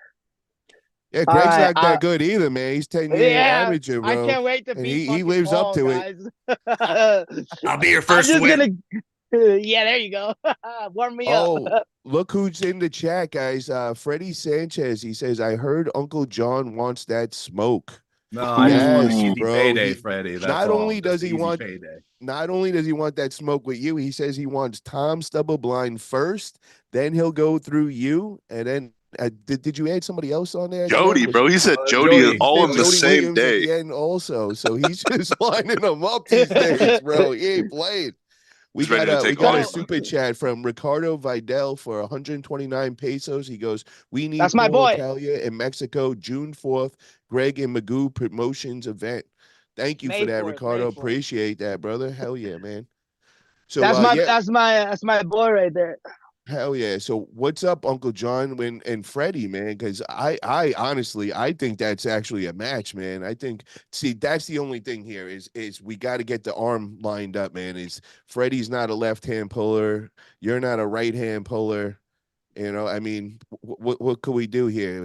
Can somebody? Well, I mean, if he just wants to go both, I mean, Yeah. So this is the problem that I run into all the time because most of the time people are better right-handed than they are left. So it's like, okay, well, we can go left and right and then split. But then if we're going to do that, now there's a couple options. Either one of us is way off base and we're going to get smoked in the arm that we're confident in. Or number two, that lead up's got to be extra spicy, right? You got to make up. If you know that there is a high likelihood that we're just going to split in fairly dominant looking matches, then Freddie, that's okay. But we need more heat. We need heat. We need atomic nuclear heat. Freddie's a fucking unicorn, bro. He's like fucking Chuck Norris. You know what I mean? No, I have no idea what you mean. Not a clue. Man. Oh man. Did you This watch is real interesting. Did you watch the live stream, Uncle John? I you didn't watched watch the live stream, but I went back and watched it. What'd you think? Did you think was it entertaining to watch him? Because I told Freddie, I was like, you have the star power. But remember, bro, remember what they told Maximus in the movie Gladiator. It's not how fast you can kill everybody. I wasn't the best because I killed everybody. I was the best because I won the crowd. Win the crowd, Maximus. Win the crowd. Well, look, I'll say this. It is That's easy. how I got to WAL. It is easy to look great when you're winning. It's easy to be entertaining when you're winning. It's easy. It comes naturally to most people. But if you cannot be entertaining when you're losing, then we got a problem. Because we got to entertain these MFs until the very end. And if he ain't willing to do that, then we're just on a different wavelength, right? My goal is to have the memorable match of the day. My goal is for the next day for some people being like, oh, Jesus, don't invite those guys to the next event. They're too much. They're too much, too out of hand. Oh, what they did is despicable. If you can't say that after the match, then what are we even doing here? Wow. So how many years you been pulling, Uncle John? I think I started in like this time, 2011 was my first tournament. Okay, So 12. like 12, 13 years ish. So Somewhere why are you so confident? Because I think Freddie's pretty much the same amount of time. I'm confident just like I'm confident in every other match because ain't nobody gonna actually rise to the occasion, right? Yeah, but the way that I've you were lost talking my about ass in so easy many work, matches, but guess what? It doesn't matter because nobody remembers who they're against because they didn't make any noise. They didn't yell. They didn't do anything. All they remember is that I'm an asshole. And that's what they're going to remember after I whip Freddie Sanchez's ass. They're going to remember that asshole. But Freddie Sanchez, whether he's got a unicorn horn on his head or up his ass, they ain't going to know who it is. My man. This is My dangerous, man. man. I'm telling you, Uncle man. Freddie John. gets you Uncle and he starts John. holding you center. He gonna remember it, and boy, does he talk too, man. So What I want this to is know what your bro. fee We is. gotta get this And if you going. win, you get the fee. But if you lose, you don't get nothing. Look, How about that? you gotta think of a man of my talent. There are many arm wrestlers who are as good and better than me on the table. There are not a lot of arm wrestlers who can give you the same type of show that I can give you. You are not paying me to win or lose a match. You are paying for 40 years of knowing exactly what the fuck to say and when the fuck to say it in order to get myself into a match, get myself out of a match, and get myself paid. And every single person, every single 100 people in this chat room is going to pay their $5 to watch it. You want to know why? Because I told them to. Oh, Israel, who gets the win between Freddie and Uncle John? I've been watching Uncle John pull for a while. I've been recently catching up with Freddie. He's a sneaky guy, man. You wouldn't expect for him to get in some of the positions he gets into. I gotta say, speaking just from the looks of it, I mean, Uncle John has a bigger hand. Freddie seems to have a small hand. It could pose a problem for him. But I don't know. I'm pretty split. I'm going 50-50. Wow. We got a super chat in from Eric Harlan, $2. I didn't bow out of the match. Liar, it's okay. Oh, Eric, stop your stuff, bro. If you're ready to step up to the occasion, man, let us know. Other than that, just keep barking over there. Okay, so I got to ask you, Captain, what's your thoughts on that match, man? Do you know much of Freddie Sanchez's arm wrestling? Yeah, I've been following him pretty closely, actually. Okay. This is a tough one here. I don't want to offend anybody. John does remind me whenever he speaks, I get flashbacks to Applebee's. He has a very Applebee's waiter sort of voice. I like Applebee's. Half price abs. Let's go, baby. I would also like that. I would also like to have a guitar off with Uncle John as well one day. But Applebee's. Freddie has been in my DMs and he's been very nice to me. So I got to do 51-49 Freddie. Oh. But who has nicer feet? That's the real question here, bro. I don't think Hey, I've seen man. either feet. Can you send me a foot pic, John? Talk to Artem. Talk to Hey, yo, Artem. He's my Captain. All right. manager. Yeah. Captain, this is the plan right here, bro. I already told my lady because I do like 10 days on, 5 days off of work. So if the 5 days land on Winter Blast, I'm just gonna shoot it over there. So right now it's up in the air, but if I show up, I'm down to just have like an unofficial match or catch you in the. I'll join the whatever bracket you're in just to catch you, dog. Yeah. Let's do it. Nice. It's exciting. We got a super chat in from John Augustin for $10. Javelin for the win. He's going with you there, Uncle John. Bada bing, bada boom. Look, who else are you going to get that's willing to actually murder someone just to put themselves? That's how dangerous I am. I am the most dangerous arm wrestler on the planet. I'm gonna have to talk to Freddie, but he already texted me saying easy win. So there you go. Wow. Okay. But I you know, mean- Freddie, you know, he's just saying that he respects all his opponents, and he always sees them as a big threat. He's like, great. The second I think I win, I lose. I need to think that I'm backed up against the wall and fucking respect and fear the shit out of them. So I train twice as hard, and then I go straight into it, not holding anything back. I'm like, hell yeah, dog. That's what the name of the game is, respect. You know. That's a good attitude. Hey, Paul. What's up, Ian? You know, my buddy MJ, I relayed that message to him. The only thing he needs from you is like some background, like he needs. Shh. I got you. Oh. No, I know exactly what you're talking. Don't say that out there. I got you. Oh, okay. I'll do it. Yeah, I don't want everybody to know that yet. It's All going right. to be a little surprise.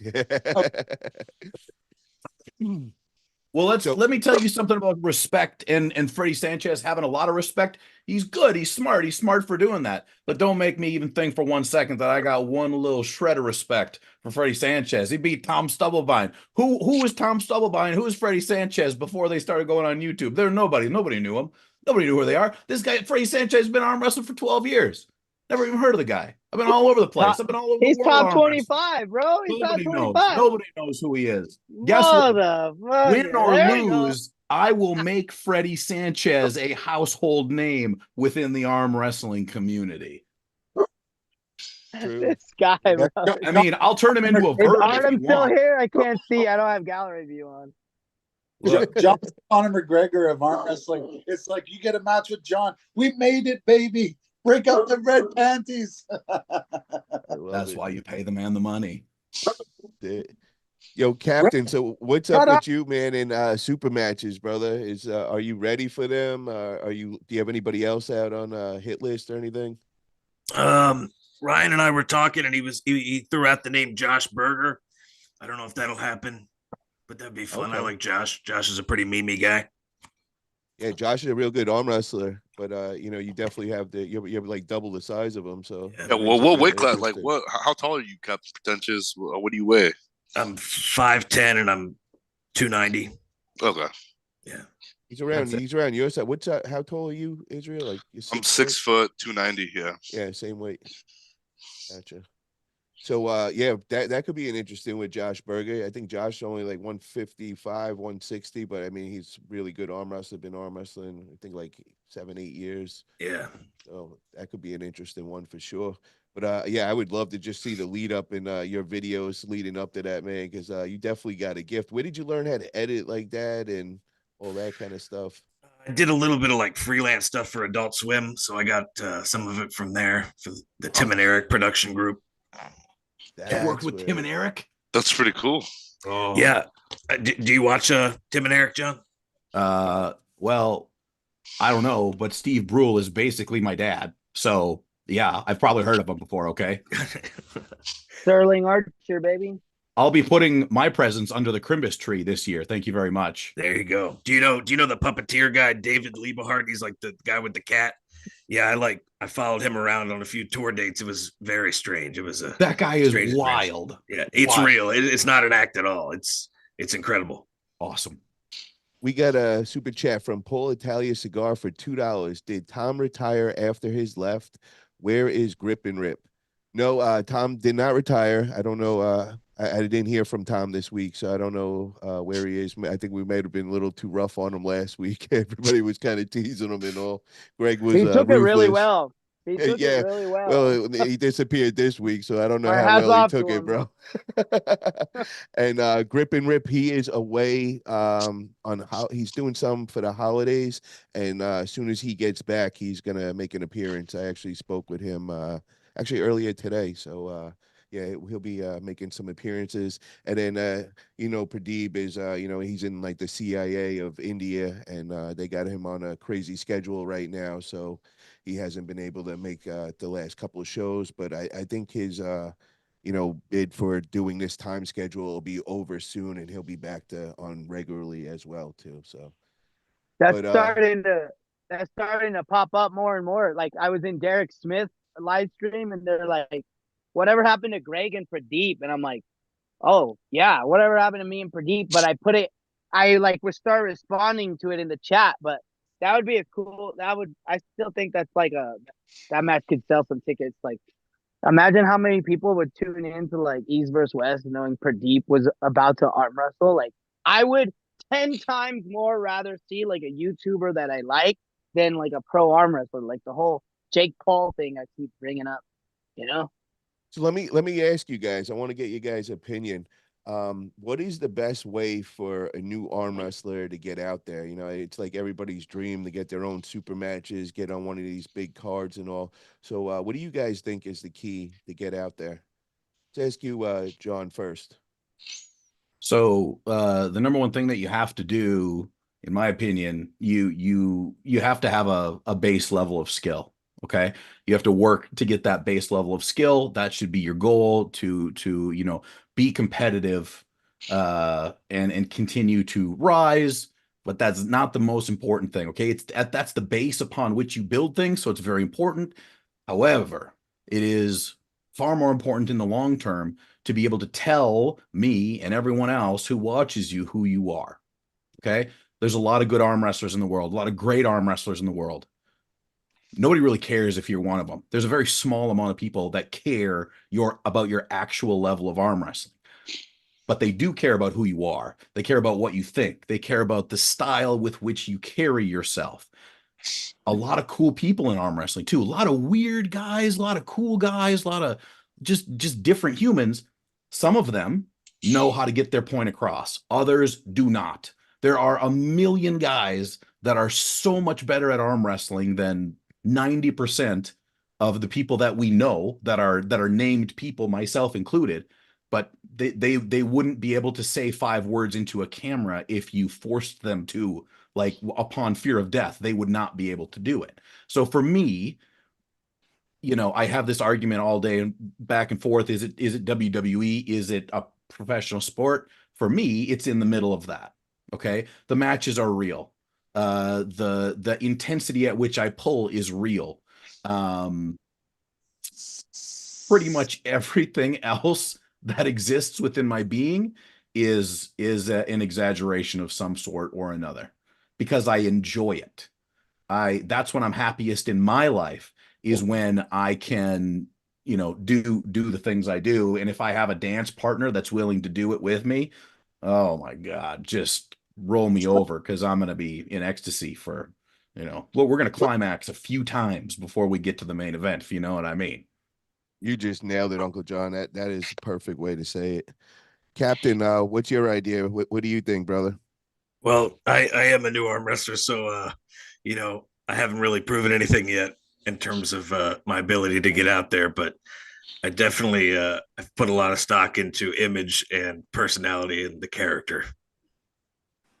And it's definitely worked, brother, because I know Devin Lorette and Jody and all them are following your YouTube channel, and they've made multiple comments on Devin's channel about yours. And, you definitely got my attention that day when we were in West Virginia and you guys walked in, and I'm just like, what the hell is going on here? I'm like, what did Travis do? He set something up here. We got like a wrestling going on as well. I didn't know what was going on, but I knew it was a real cool deal. And then I see all you guys arm wrestling, and I could see you guys were pretty much beginners. I was like, I got a lot of respect for you guys to come out and do what you do. Is definitely working, man. And now you're on here, and I'm sure you're gaining a lot of fans right now, and you're definitely getting yourself out there. So you're doing good things. Thanks, Ian, man. what's your thoughts, brother?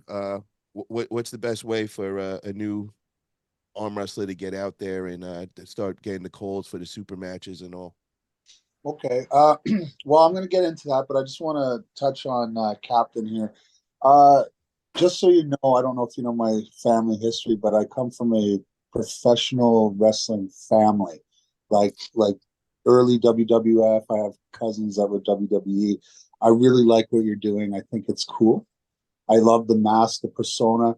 It's absolutely what sells. John hit it on the head. You're coming in with the right. When I first started arm wrestling, within a year, I came up with the Grippler persona. And like John said, there's many people better than me. I made the top 35 when the WAL came up. Do you think I was top 35 in the world at the time? Not a chance. I was one of the guys that Neil Pickup flew to Germany to do Arm Wars when that was just picking up and starting, right? And then I lost the match, and everyone thinks I won it. Why? Because I was yelling and screaming, and I was telling the fucking panel that's my win, and I'm like, you don't know what you're talking about. Like even the match with Mike Aiello, he beat me, but I got a pin and I started rapping, and that's all people remember. You know what I mean? I go, Nice. I'm like, oh yeah. I go on and on. I can't understand how it lasts so long. You know what I mean? And that's all people fucking know, right? They just remember that. And so you know what? But John, to get back to the original point, the first thing you have to love it, obsess over it. You want to progress in something, you have to own it. It has to become yours. Okay? Without love and passion and the ability to deliver that message, you're going to come off as a fraud. Okay? You're going to come off as a fraud. You look at Paul, new guy into the sport, fucking dives headfirst in it. He's got the body, he's got the look, he got himself his fucking podcast. He's relevant. He's rubbing shoulders with all the top guys in the fucking league. And I'm even gonna fly him up if I get my thing going on so he can do his social media thing. We've already talked, right? Right, Paul? You're still doing that? Okay, so if it goes, and let's praise the Lord and fucking ask him for some help on that, and then we'll do more things down the road, Paul. You'll be my guy for that. All right, but you cannot absolutely pretend at this and think you're going to get ahead. It's just not going to happen. We will see through you, and you'll have to go off in obscurity. All right. When I didn't have it anymore here, I fucked off. Okay. I fucked off and I was always a dad, but I just did dad things, take my kids to football, bring them to school, blah, blah, blah. When I got the fire back, I said, okay, I'm committed, and I've been committed. I'm back. I'm training. It's tough balancing promotion and fucking, because I'm like 50% of my brain's over here, 50% is over here, but it's all love for this, right? For the sport. So, and then the second thing is you got to get good at it, right? You got to have some skill, attach yourself to somebody. Well, someone on this panel said that earlier, right? Like, get yourself with someone that knows what they're fucking doing.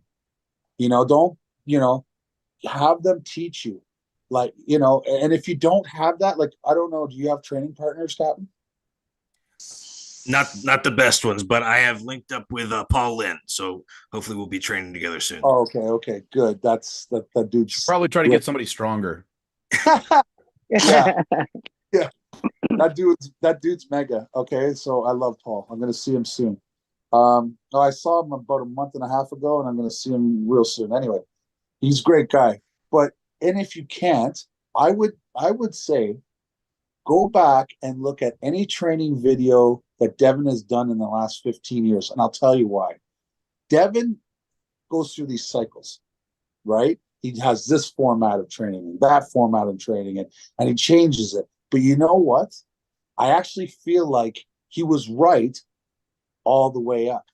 It just, if you do something, just the one thing all the time, you will plateau. It's hard to to get above that, right? So what he's doing is he's challenging himself in multiple areas so that he can surpass that plateau, right? So go way back and talk and see what he's doing and do that.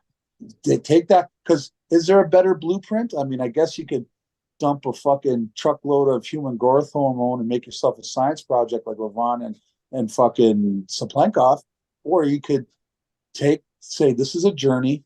It didn't happen for Devin overnight, and he took multiple steps to do there and enjoy every step up the ladder. That would be my advice. Greg, what about you, brother? What are your thoughts? For me, and for the way all social media is growing, and the way the sport's growing, and what needs to happen in our sport for us to reach a higher demographic, a bigger reach. And I think if you want to make a name for yourself and you want to book the super matches, it's social media presence. So, when I was doing acting, that's what they would ask me. They didn't ask me how many movies I did. They asked me how many Instagram followers I had. They asked me, okay, well, when I did stand-up comedy, okay, you can do Saturday night, but you're gonna sell out 1,000 seats. How many people do you know? I'm like, oh, it would be a lot better if I had 10K followers on Instagram, because then I could just put it out there and then a bunch of people would show up. But Captain, great guy, he knows, he's got, I think it's multiple things. Like, Freddie could be the greatest arm wrestler ever. When I met him, he was arm wrestling in El Paso for 10 years. I said, no, you're a star, but you don't have a social media presence. And even if you did, you need to be able to market yourself. You need to be able to have showmanship, and you need to be able to have skill, and you need to have love for the game to be able to stay doing it for all the time that it takes to be successful. But I think the biggest thing is your ability to sell tickets and to be an entertainer. That's going to be the big thing. And then a platform to do it. Because I could be Brad fucking Pitt, but it doesn't matter unless I actually show up to the audition or send in I got to build my acting profile, and then I got to move to Hollywood, and then I got to actually do it. Because, there's tons of good art. You can't fake it because you'll get exposed, right? You still have to be able to exact what it is that you're talking about. But everything you said there is correct. I mean, look at your own, no offense, I don't know you very well, but you came on here and you said you're what, 0 for 11 or something? 0 for 9?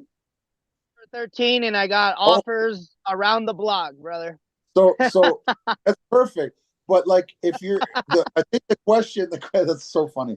But the question is, how do you get up, right? Like, how do you make yourself into? So why didn't you focus on getting good, getting strong? Why wasn't that something? Lifetime. Well, I qualified for WAL, and I was on a decent amount of gear. When I found out what the higher caliber guys were doing, I said, okay, well, me genetically, it doesn't matter if I take that much. I know I'm not gonna ever be there, because those guys are just better than me even without the gears. I have bad genetics. So my genetic limits, I was already on train, I was on fucking Halo, I was doing a ton of shit, and I was barely beating guys that were natural pros. So and then would you say that maybe your role and becoming something in the game is more the promotional side of the house? Yeah, maybe. I mean, I love being on the mic, and I have a lot of people that believe in me. And well, you're entertaining. You got the gift. You're entertaining. You know how to. You came on here right away. Start throwing money around. You want to come to the show? Let's fucking go.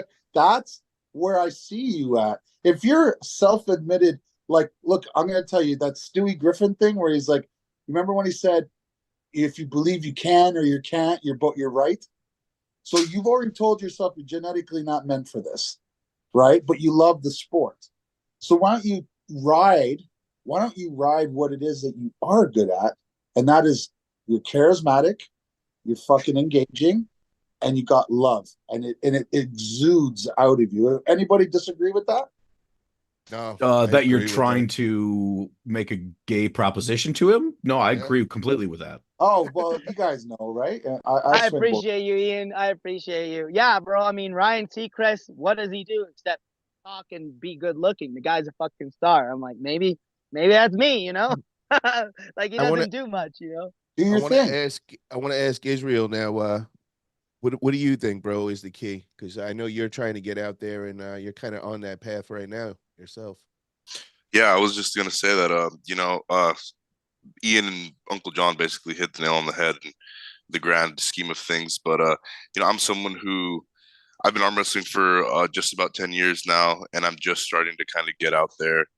And yeah, I agree with what they said. I mean, having a personality, having a persona, something to be remembered by is really important.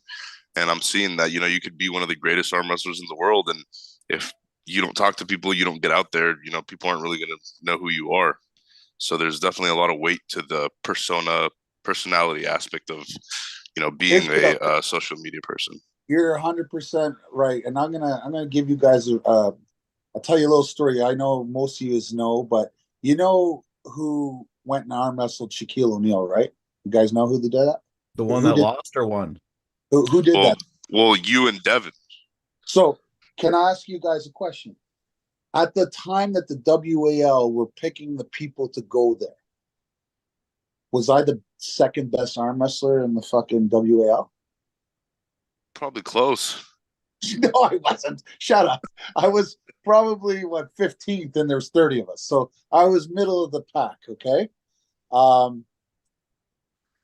Why'd they pick me? The Grippler. Because you're Right. popular. It's a popularity contest. It is, and that's why I think you have a role in it. And Israel, you're a calm dude. And I'm not saying that calm dudes can't fucking make it, but you know what? What's your background? What's your heritage? I'm a Hispanic. I come from a martial arts background. Pretty much just kept to myself. So why don't you make a persona where you rep your heritage? Like Yeah. come out and whatever. You know what I mean? Because I'll Yeah, tell you're you right. right now, I've been pumping black athletes in arm wrestling. I'm like, if we can get enough black athletes that are really cool and really good, and they start wearing my fucking swag, this and that, because white kids will start thinking that they're cool because we copy everything they do when it comes to fashion and stuff like that. We get black athletes sold into this, it's gonna blow the fuck up. That's why I got a black guy to do a rap about arm wrestling. I haven't released it. I only sent it to people like I knew on, but I'm gonna release it real soon. It's Is it fire, Paul? Yeah, definitely is. Nice flow. It's to real it, fucking good. And But- why am I doing that? Because like I got biracial children. I'm telling them to wear my gear when they go to school. You get what I mean? Because I know they're like the Pied Piper. All the white kids follow them everywhere they go, right? And it's like They're trendsetters, is what you're saying. they're trendsetters, but so are Hispanic people. And you can be a trend setter for your people. There's one big thing though too, is documenting your climb and your success. Let's say you hit 10 tournaments and you win all 10 tournaments. It's a spectator sport. If no one videotaped it, it didn't fucking happen. But if you if you were to go hit 10 tournaments in the next year and you showed a highlight reel of all your wins, like 40 fucking wins over like 10 tournaments, bro, everyone would know who you are. So part of it is documenting yourself too, and actually going out there. So like, I told Freddie, hey, dude, you need and you would inspire people that look like you, that will want to be like you, and then you talk to those you know what I mean? You'd say, hey, listen, look, you want to be like me, this is what you got to do. Get out of the streets, do this, focus on this and that, be a role model. You know what I mean? You can be like that. You know what I'm saying? have to be, bro. There's like a bunch of high schoolers joining my team. I gotta set the example for these guys. We're kind of losing where we were talking about here. Let's just keep on track. I want to close this up here. Let's just sum everything up here. So kind of I agree with everybody was saying here. you got to be real. You got to find what your stick is that's going to make you separate from everybody else. Also, I agree with Ian said with being passionate about whatever you do. So if it's arm wrestling, people are going to feel your passion. If you're really all in, they're going to know they're going to know it's not fake. It's that they feel it. And I think that's kind of how I got into it. I came in all in 100% from the beginning. It was kind of like a lot of people were kind of even offended how hard I came in and all, but How they see. fast you rose. How Yeah. fast you Wait, got. Paul, what is your opinion on how to make it? Or Yeah, are you that's what I'm telling kind us? of saying right now. And Okay. Sorry, I go think ahead. I think with the first thing that people should do is they gotta establish themselves on a social media platform. And I think for arm wrestling, I think the one that if you're only gonna focus on one, I think YouTube is the one to do it on. Get yourself out there, whatever it is that can make you be original. Look at Captain here; he's a perfect example. He came right out and wearing a simple thing as a mask. I also, you could say the same thing with me, how I got into wearing the cowboy hat and the sunglasses and the cigar. And, everybody knows that as me. Uncle John, same thing. Uncle John got himself really out there, being on the podcast, arm wrestler. He's got that comedian side to him, that side that he just, doesn't give a shit what people think. It kind of just riles everybody up, really works. I look at Greg Brown, I see the high energy and, just like Ian said, how Greg came into the room and he just starts throwing money around the room. I felt like I was in a craps table in Vegas, like the way money was just flying for a minute, dice were going, people are getting challenged, all that.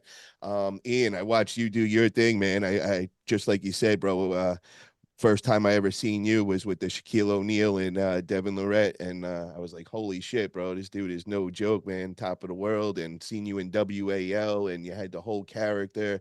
Then I started looking into you. I saw your whole family was legends in the wrestling world, and Thank you. so it's building your character, getting yourself out there. Just constantly just posting, making noise, letting people know your opinion. And the one thing you got to also remember, and a lot of people don't realize this when they get into this and they want to get out there, is they don't think about haters. They get out there and all of a sudden you start getting a lot of haters. You'll get 90% love, but you're always going to have that 10% haters. And I always say that 10% makes a lot more noise than that 90%, so For you got to sure, bro. That be is able the to worst deal with fucking that too. part.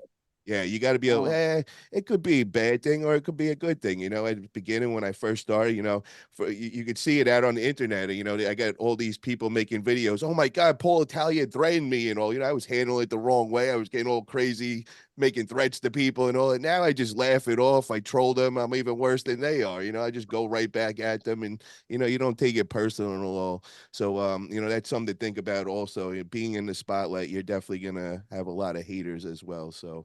Is there anything you'd like to add on to that, Uncle John? Because I know you went through a whole thing with that whole javelin thing, and I think that was pretty extreme. I think you're right. It is like 90-10 on the internet. The thing that I always remind myself is when I go in person to an event, it's more like 99-1 or 100-0, right? The when I started arm wrestling, there was none of this. It didn't exist, right? It was just a bunch of weird dudes getting together and arm wrestling, and you were lucky if Gary Roberts was there because he was the only one that was filming any of it, That's right? correct. That's right. And so that's what I always go back to because TV. I don't like, with the exception of maybe 150 people on the internet, I do not like engaging with the internet. It's not fun to me. It does not fulfill me with arm wrestling joy. Every time I go to an event, every single time, even if it's the worst organized event I've ever been to, I always have a good time because it's arm wrestling. And arm wrestlers in person are super weird, but awesome. Awesome. Yeah. Hey, Like a 99% family. It of the really time. is. It's John, really like a You family. said the first time we met was in Ohio. I thought it was at the MGC. No, I never went to the MGC. The real Right. question. No, you- Nope. Sorry. That was in 2014. Uncle John, the real question is Okay. what was your tier level or your user level on Northwest arm boards? Oh God. That's that OG shit. I think I had 3 squares next to my name, but fucking Devin had like. I do remember. I remember some great battles from that board. I was like too afraid to really say too much on there. I was But not. that's where we had to go to find the yearly calendar, bro. Yeah. Remember that shit? Yeah. We got a super chat in from John Augustin for $10. He says Greg has a natural charisma that makes him a good promoter, announcer, YouTuber. You play a good heel too, like Uncle John. Keep doing what you're doing, bro. Thank you for that, John. Appreciate that. Hey, Greg, Yeah, I believe I appreciate that so much, man. To all the fans, I thank you guys so much. Hell yeah. And guys, click that thumbs up. Help me out here, guys. Appreciate that.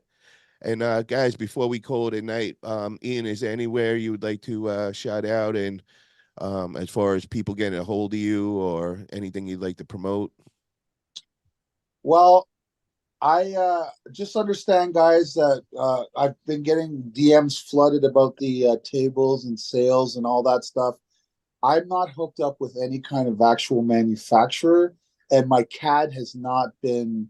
I haven't made it finalized yet. So I'm really, when I do, as opposed to me being a table manufacturer seller, I will put it out open source. And if you want to make it yourselves, go right ahead. If you want to buy from me, understand that they're expensive.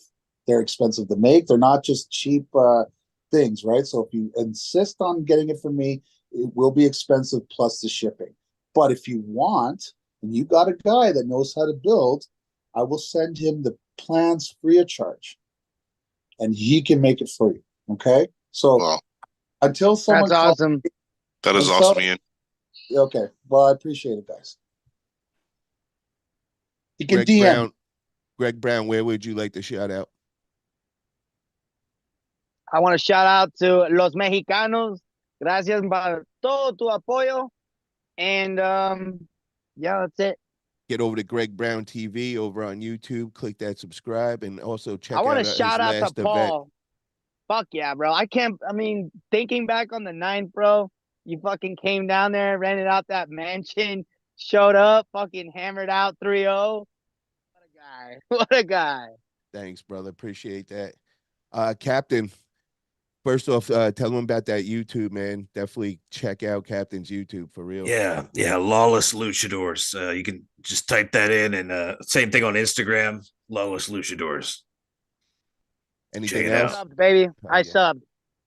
subbed. Yeah, I mean, I don't know. I guess I have a potential match with Greg Brown, so that's exciting. Oh, Yeah, I sent you a message invite on Insta, so check that so we can arrange this. nice. When I get a better understanding of my schedule, I'll know like with it, 2 to 3 weeks out if I'm gonna make it or not. That way you could be prepared, baby. I don't know what you do to the mask before you go out in public and you want to look good and shit, but maybe wash it. I don't know, Lube it up, but be yeah. ready, papi. Lube it up, yeah. Uncle John, what about you, my man? Yeah, I'd just like to say one thing, that at the end of the day, everybody should remember one thing. You know, we go through a lot of ups and downs in this sport. You got enemies, you got buddies, but at the end of the day, you got to remember one thing. Freddie Sanchez a bitch. I knew it was coming. Shots I knew it was fired. coming. Love it. You fucking did, no, this Love fucking it. guy. That is Hey, good. bro, I think you're reaching into the wrong fridge, John. You're reaching into the wrong fridge. Let me Oh. see your hair. Let me see your hair, because that guy is first in line for head and fucking shoulders, guy. Majestic. Listen, Antonio Banderas and a unicorn equals Freddie Sanchez, the young Haircut gun. match. 9-0. Haircut 9-0. match. Haircut Haircut match. match. He's I don't know, real. John. I don't know, John. I think you're biting too much off, John. I think you're biting too much off. You'd be Is he surprised how much I can get in my mouth, Greg. good? All Is right. Freddie We're gonna- Sanchez really that we're gonna- good? Is he like that? Freddie's good, man. Freddie's guy. good. He's a killer on the table. Hey, and even though he looks kind of like not so in shape, homie's got some he puts up some numbers, bro, in the gym. Like, I'm seeing his like his voice, like you know, he does signs and shit like that. Like I'm watching. I haven't really seen him pull, but he is entertaining. He's catching my eye for sure. Yeah, no, he's a good puller too, man. For real, he's an OG puller. Israel, shout out your YouTube and all. Yeah, man, follow me on YouTube. It's Israel Chavez Arm Wrestling. I'm on Facebook, Israel RC. And yeah, I mean, I just want to say thank you to Ian for stopping in, Uncle John, the Mr. Captain Pretentious, you know, Greg, always good to have you. And Paul, man, thank you for everything you do for us, bro. Thank you for everything you do for me too, bro. Thanks, Paul. Thank you, Thank you, guys. Paul. And to the chat, thank you everybody for coming in. Thank you for all those super chats. Marcus, Arm Wrestling Mania, Crazy Uncle Jim, Freddie Sanchez, AB, Tall Paul, The whole chat, Luca, man. Metal. Thank you guys Evan. all. And click that thumbs up button. And let's see that gun show. Let's see it, guys. Yeah. Like a fucking Christmas ham What are right you there. doing, Right? Uncle John? Uncle John's spazzing out over there. That's it. He's showing it, Freddie man. the hand, how Freddie's hand's gonna be after the match. The flopper. The flopper, Freddie. That's all it is. Don't worry.